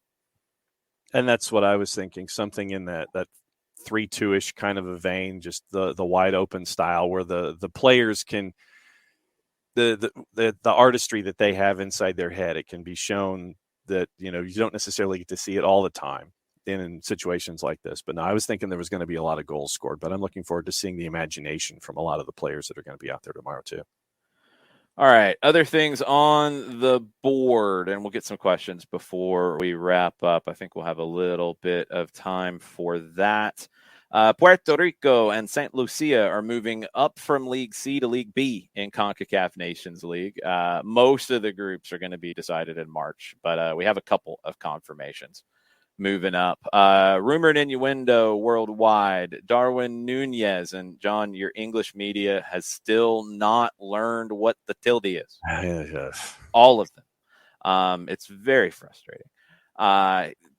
Everything is confirmed at this point. Benfica has made the announcement. 75 million euro is what Benfica say the fee was, rising to a potential 100 million euro.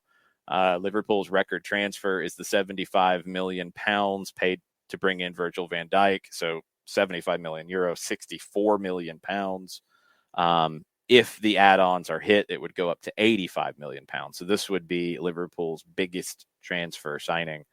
Manchester United were trying to get him as well. They couldn't pull it off. Benfica got him for 20.5 million pounds in 2020.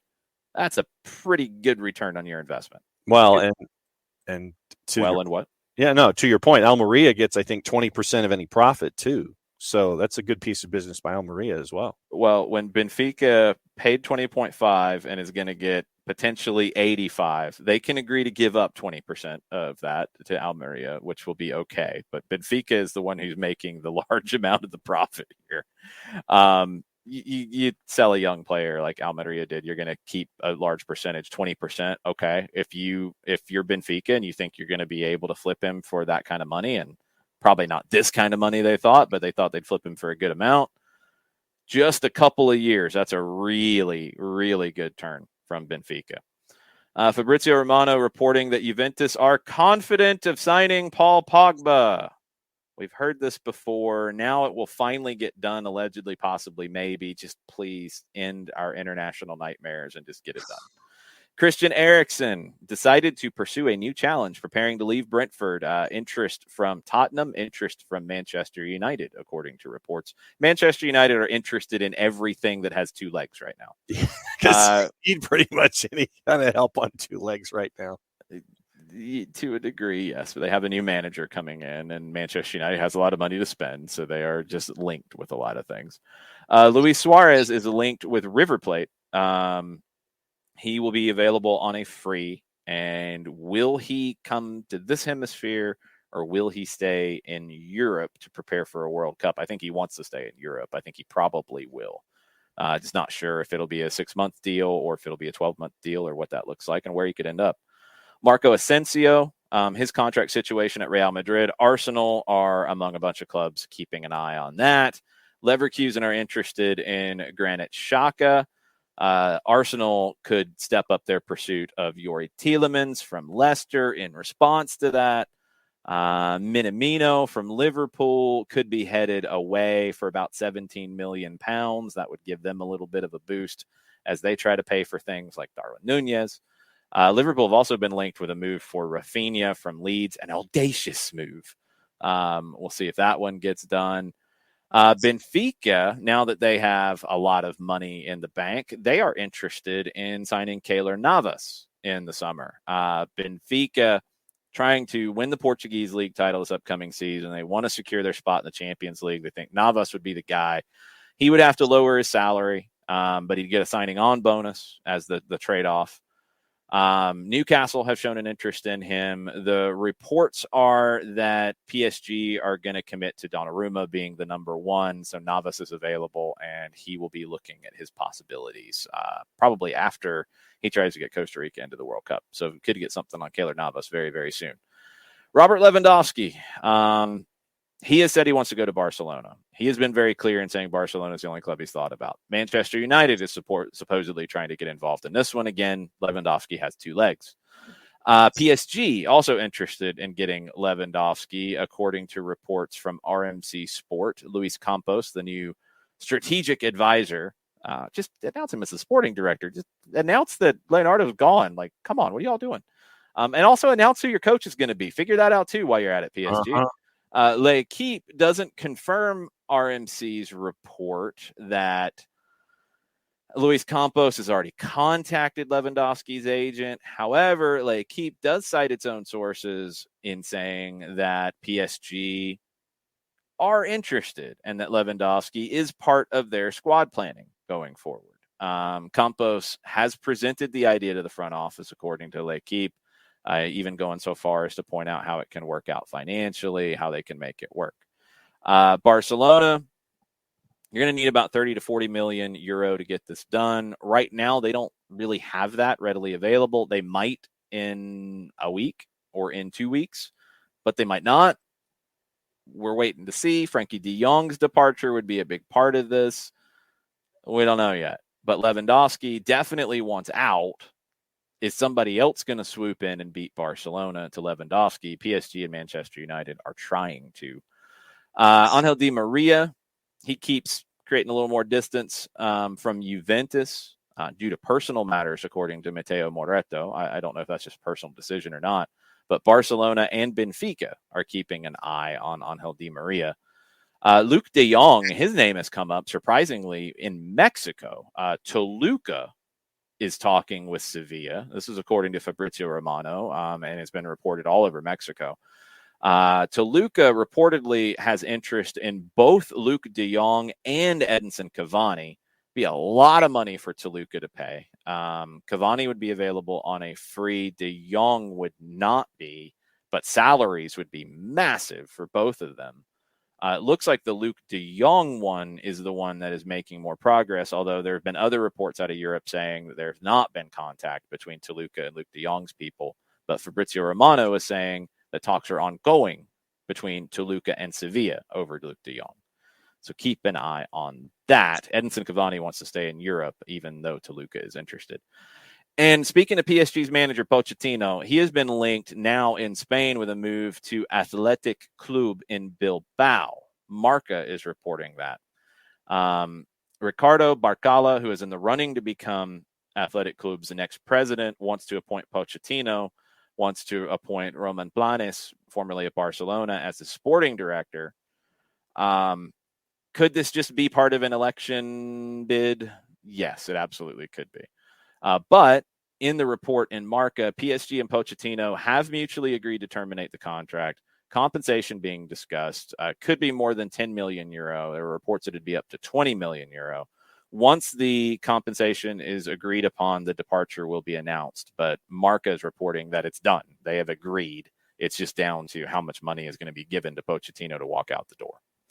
That's where all of it stands right now. Any updates on Derby County in EFL League One with no ownership looking like it's going to happen unless they allow Mike Ashley to come in and buy this thing? Well, and it's Ashley is now one of three. Chris Kirchner's window of exclusivity is gone. Kirchner still says that, yes, I'm still going to purchase Derby. Everyone's kind of raising an eyebrow at that now. Kirchner said that some of the funds were held up when it came to making sure that he could actually buy the club. And I'm trying to see what it was some crypto hold or something like that. I forget what the terminology was, but yeah, it was like it was held up in some crypto account was what Kirchner had initially said. And so he said the money to prove that he could actually be liquid enough to get this done was held up in a crypto hold. Yeah, something like it was. That's the story he went with. Yeah, that's one of them, and he had multiple stories. It was like, man, just like figure it out. It's like you're missing page, you're missing pay windows. But he's like, yeah, I got help to do that. Well, what about buying Derby County? Well, that money's kind of held up at the moment, and so.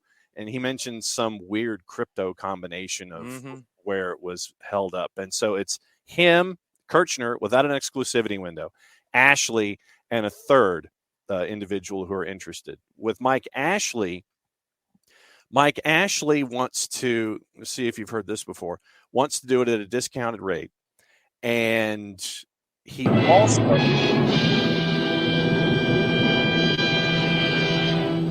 also has an issue with the administrators, Quantuma, where Ashley has said the entire time, I've been here. I've been interested the entire time. I've wanted to purchase Derby County, and paraphrasing, basically, you guys have ignored me. I've been here the whole time. I'm still interested. Probably a reason for that. But you've ignored me.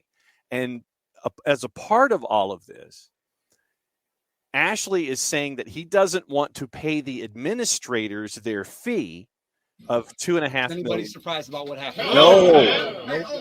No. He doesn't want to pay the administrators their fee, which I think right now is at about £2.5 million, because he claims that the administrators haven't done their job. All they should have done was just come to him in the first place, and they're getting paid basically to do nothing. Mike Ashley, nickel and diming. I'm shocked. Exactly.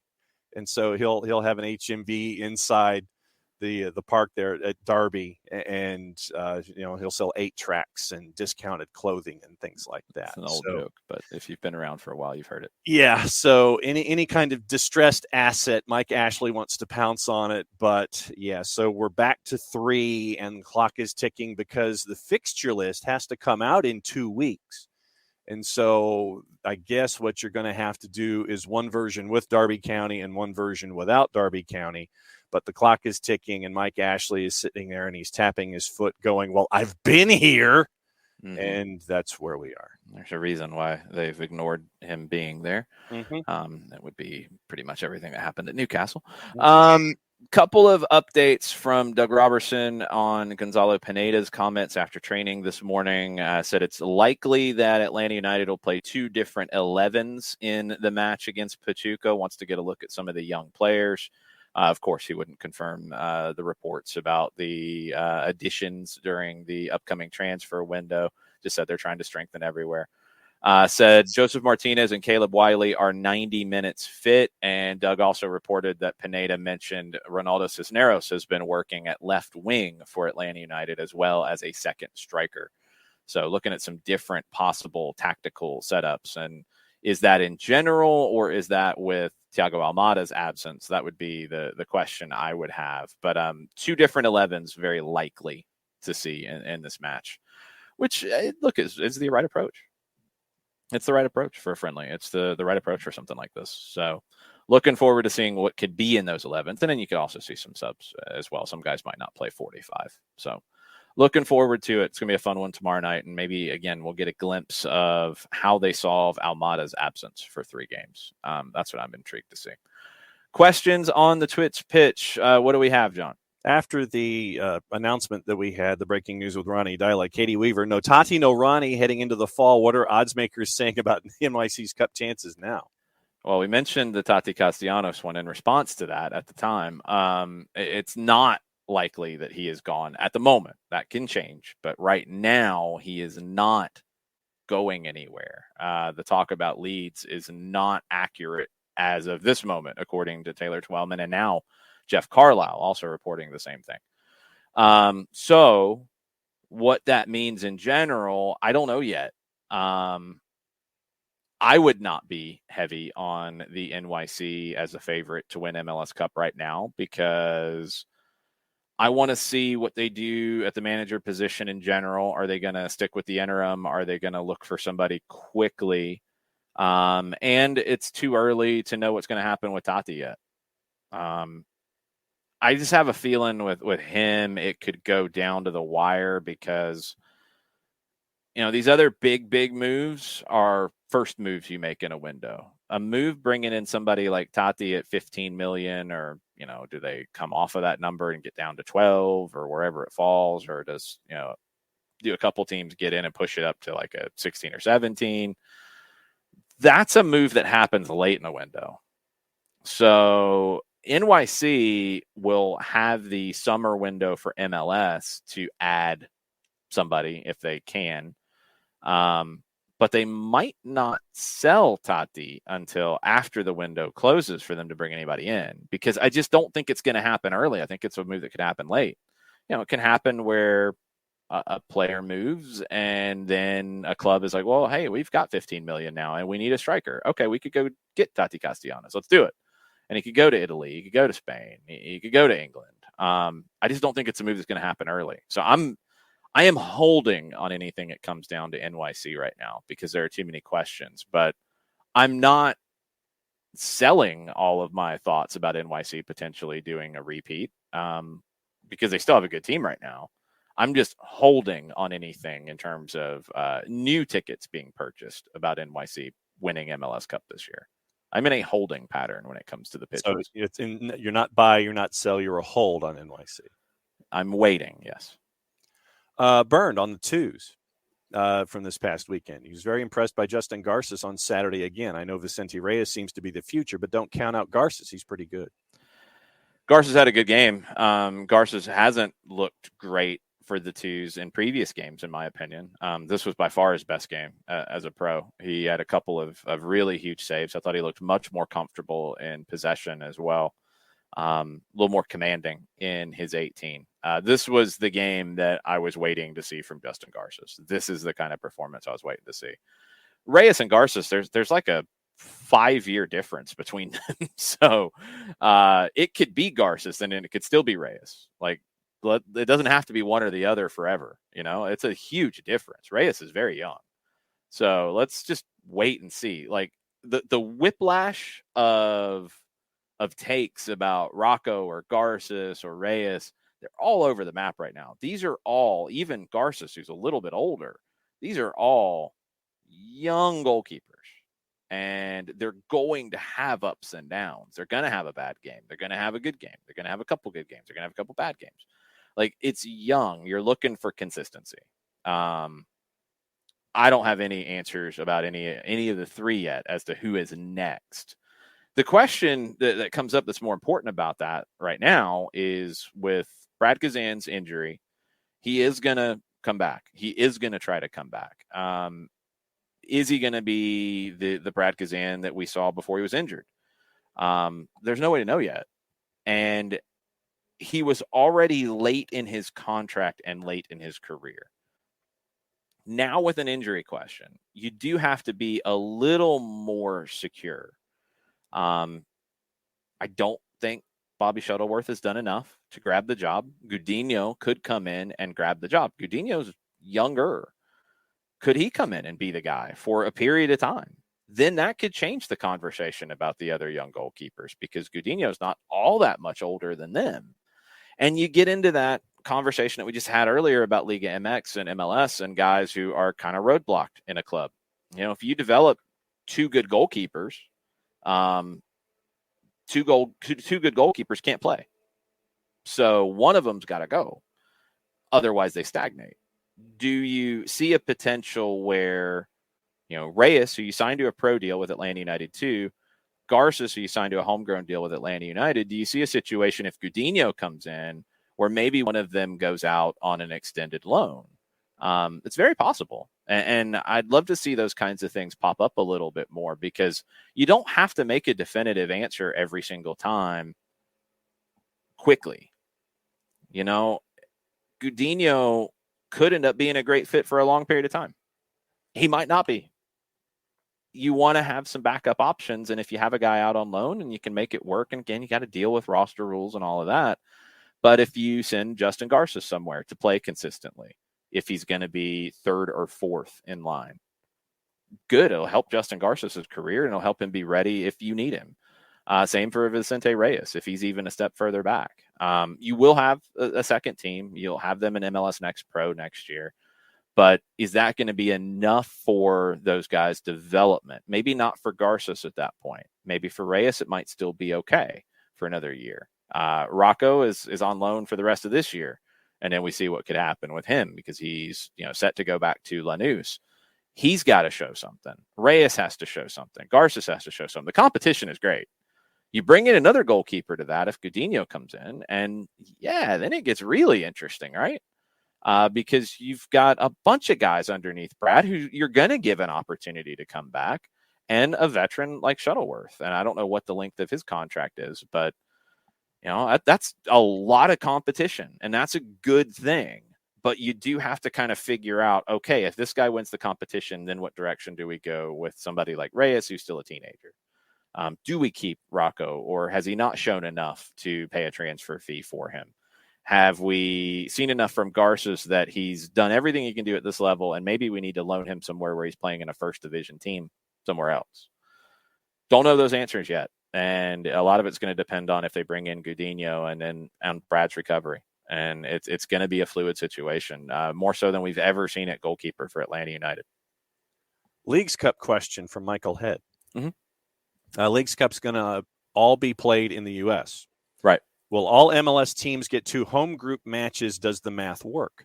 Don't know. I don't know the format yet. And I'm not going to make it up out of thin air. I don't know how that will go just yet. But all the games will be played in the U.S. And Liga MX wants all the games to be played in the U.S. because they want that money, and they want to expand their product into the U.S. more and expand the awareness more. I'd love to see some Leagues Cup games played in Mexico at some point. But right now it's going to be played that way. But I just don't know the formatting of everything yet with the groups and how many home games you get, et cetera, et cetera. CONCACAF Nations League question from Badger. Mm-hmm. Does Puerto Rico have any players we'd be familiar with since they're doing so well in Group C, probably being promoted to Group B? I don't think so. I haven't had a chance to see them as of yet, but I'm going to pull up their last lineup and we'll double check it. But I don't think they have anybody that we might know at this stage. If I can pull up their group, of course, it's the last one I go to. And no, sorry, not even right. Let's get to Puerto Rico. Sorry about the dead air, as it is not as easy to find as you might think. All right, Puerto Rico's last lineup, where they beat the British Virgin Islands 6-0. They thrashed the Caymans 3-0 before that. Actually, Zarek Valentin, somebody you would know. Jaden Cervania is somebody you would know from Birmingham. Those are the two that Isaac Anking, who was with the Revs for a minute. Those are the three players that I recognize immediately. Beyond that, I don't know the rest of their group quite as well. Raul Gonzalez of Memphis, Valentin's with Houston Dynamo. Nicholas Cardona has been in the group from Chattanooga Red Wolves. Parker O'Farrell from North Carolina in USL League One. Let's see. Looks like a player from the Villages, Christopher Dylan, who would be playing in college, I would assume. Ricardo Rivera of Union Omaha. Anking is with Columbus Crew 2 right now. He had previously been a homegrown with the Revs. Alec Diaz is under the Toronto organization, and Wilfredo Rivera is with Orlando's organization. I think he's with Orlando City too. So those are the ones that I'm seeing, but Valentin would be the biggest name of the group. And two other quick things to wrap up what folks are talking about this morning. It looks like the Discord might be setting up a bingo card for the match tomorrow. Okay. And Modaflow says he'd like to put Jackson Conway attempting an audacious chip from the halfway line on said bingo card tomorrow. Man, he almost pulled it off. Did not miss by much. I thought Jackson played well on the weekend. He didn't get a goal to show for it, but he did a lot of thankless work, him and Andy Sullins. Sullins has really impressed me. Grant Howard played the best game I've seen him play. Efrain Morales, look, he's learning how to defend in open spaces, and to be an Atlanta United player, you're going to have to do that, whether you're a holding midfielder or a center back. You're going to have to learn to defend in wide open field. And he's made some mistakes. He's made a few big mistakes over the last few games. But you saw it in this one, why you're playing through those mistakes and why he's getting that time, because he made some big plays in it. Nigel Prince was another one. I mean, he's headed to Northwestern in the fall. He's been a lifer with the Atlanta United Academy since it started. He made some big mistakes in this one, but he also made some big recoveries. They showed a lot of fight. It was a good performance against a Loudoun team that I just don't really know where they're going with the reserve team for DC United, because they went down a road of adding a bunch of like mid-20s guys. They were very young in the past, and I don't know if the DC Academy has dried up a little bit after developing Paredes and Yao and Nyman, but we were seeing guys like Grant Lillard, who's played for, I think, 3 different MLS teams. Sammy Gadiri's been one of their best players this season. He was with Miami. A bunch of older players outside of a couple of interesting prospects from the Ivory Coast that they brought in. And Atlanta United's young guys looked good. I thought they controlled the bulk of the game after a little bit rocky start, and they're not playing a safe formation at all. They're not playing a safe tactical setup. It is very wide open for Atlanta United 2 right now, and guys are having to figure it out on the fly. And you're seeing young guys figure it out. That's the whole job of Atlanta United 2. And it's going to serve Efrain Morales well to make some of these mistakes now. It's going to serve Jackson Conway well to have to figure out how to contribute in a game like this where they don't have the ball as much. And he's got to be a little bit more of a target forward, and he's got to be a big body up top and do some of those things, but he's got to press as well. And I thought he did a lot of that. I was impressed with Jackson in this one. And you've got Hartford coming in this weekend to Kennesaw. Hartford went to San Diego last weekend, lost 3-0. Their coach got a red card because he wasn't happy with calls in the 20s, in the 20th minutes. I think he got his second in the 22nd or 23rd. So That's fast. He was not very happy very quickly and got a red card at, I want to say, 22nd, 23rd minute. So Hartford, who is in that same position in the East that Atlanta United 2 is in, that same little grouping, had to go from Hartford to San Diego, back to Hartford, and then they're coming to Atlanta on Saturday. So once again, I think it's points can be had for the twos as Hartford Athletic comes to town. Yeah, look, I don't care about the points to be honest. They're nice to get. Don't get me wrong. You're not trying to not get points, but it's more about the performances, and especially some of these guys that we look at and we're like, they might be able to help the first team. That's the most important thing. The points to go along with it. Normally, if you're doing those things and you're developing the right way, you're going to pick up points along the way, but you don't change the way you're playing just to get points. They've got to continue with what they're doing. And it's bold and it's aggressive. And it's going to serve those players well if they make it to Atlanta United's first team or they make it somewhere else. It's going to make them better players. But it is wide open. Hopefully the field is in a little bit better shape by the time we get to Saturday. Fingers crossed on that, because it was rough at times. It was very rough at times in this past one. You referring to it as a sandbox, especially closer to the... Well, there are spots that are a sandbox. There's no way around it. Yeah. It's just hopefully they get whatever they need weather-wise to make it better. I saw some disputing of my point about Bermuda, and they needed a little bit better weather. They needed a little more rain they'd have been getting. Whatever they need, they didn't get since we were there last. Let's put it that way. Whatever they got to do to make it play better, I hope they can get it this week, because man, it's rough at times. It's rough, and it affects the game, and it's not good. I thought the referee in the match was good. It was her first USL Championship game of this season. She'd had 4 previously. She's worked in the NWSL, USL League One. I thought she managed the game well. I thought she was consistent. There were a couple of penalty shouts. She gave one. It wasn't clear cut that Andy Sullins earned it. I thought he earned it. I thought it was a foul. But it wasn't the most obvious penalty. Loudon had a shout for one that they didn't get, that they weren't happy about. That's the game. Those are tough decisions, but I thought in general she was in control and she was consistent.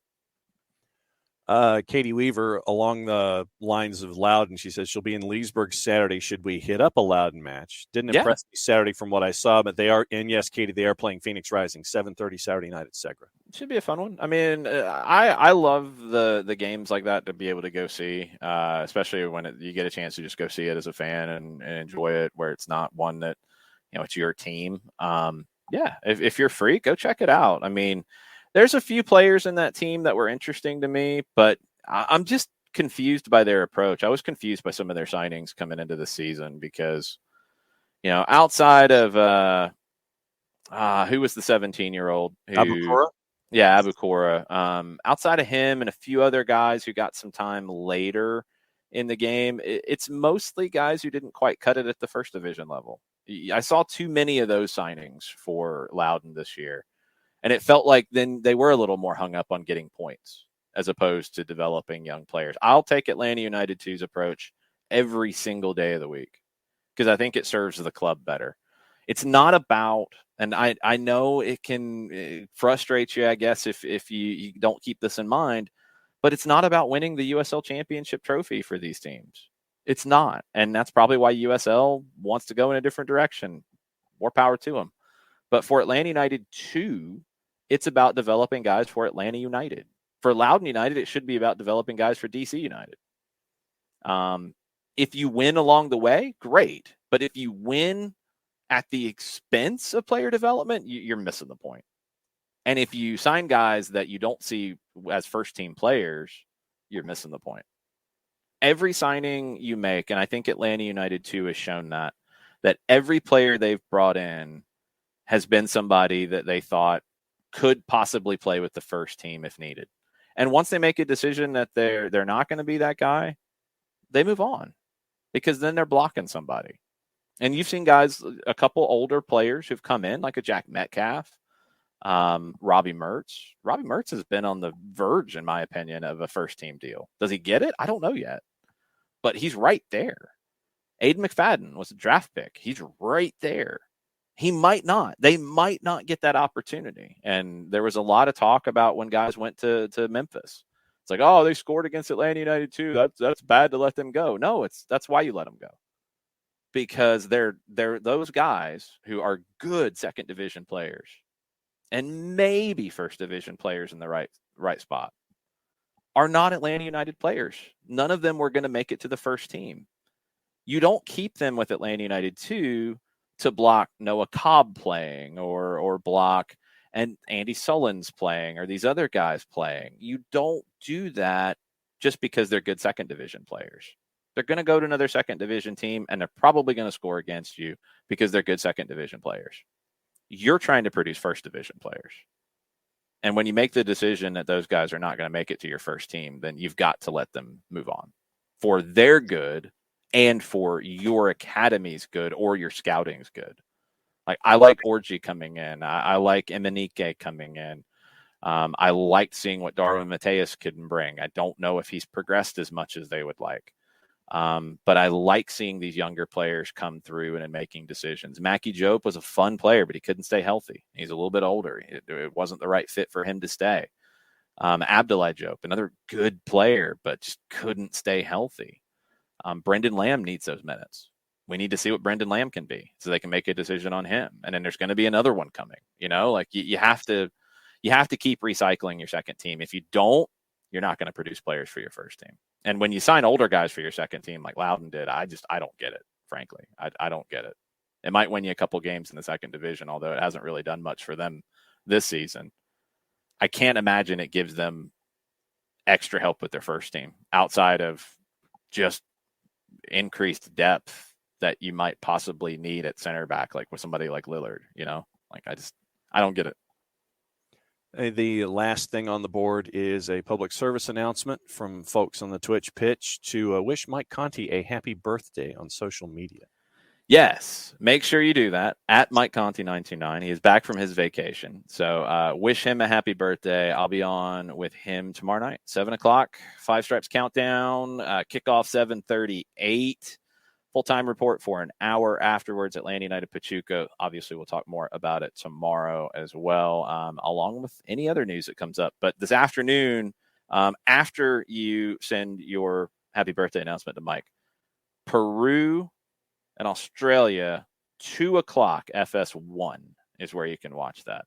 Massive game. We'll talk about that tomorrow as well. We'll talk about Costa Rica and New Zealand, which will take place tomorrow afternoon. You can watch that and then head to the Benz and get ready for Atlanta United and Pachuca, Los Tuzos. We'll talk about all that tomorrow morning. Thanks for hanging out with us. Soccer over there tonight at 7:05 as well. We'll get into all of the degenerate things from around the world. Picks of the week. We'll talk about all kinds of stuff. That's tonight at 7:05. Tomorrow morning, we'll get deeper into Atlanta and Pachuca. Plenty of things coming up over the next couple of days on the network. We'll see you next time. Mucho platiel. Mucho platiel.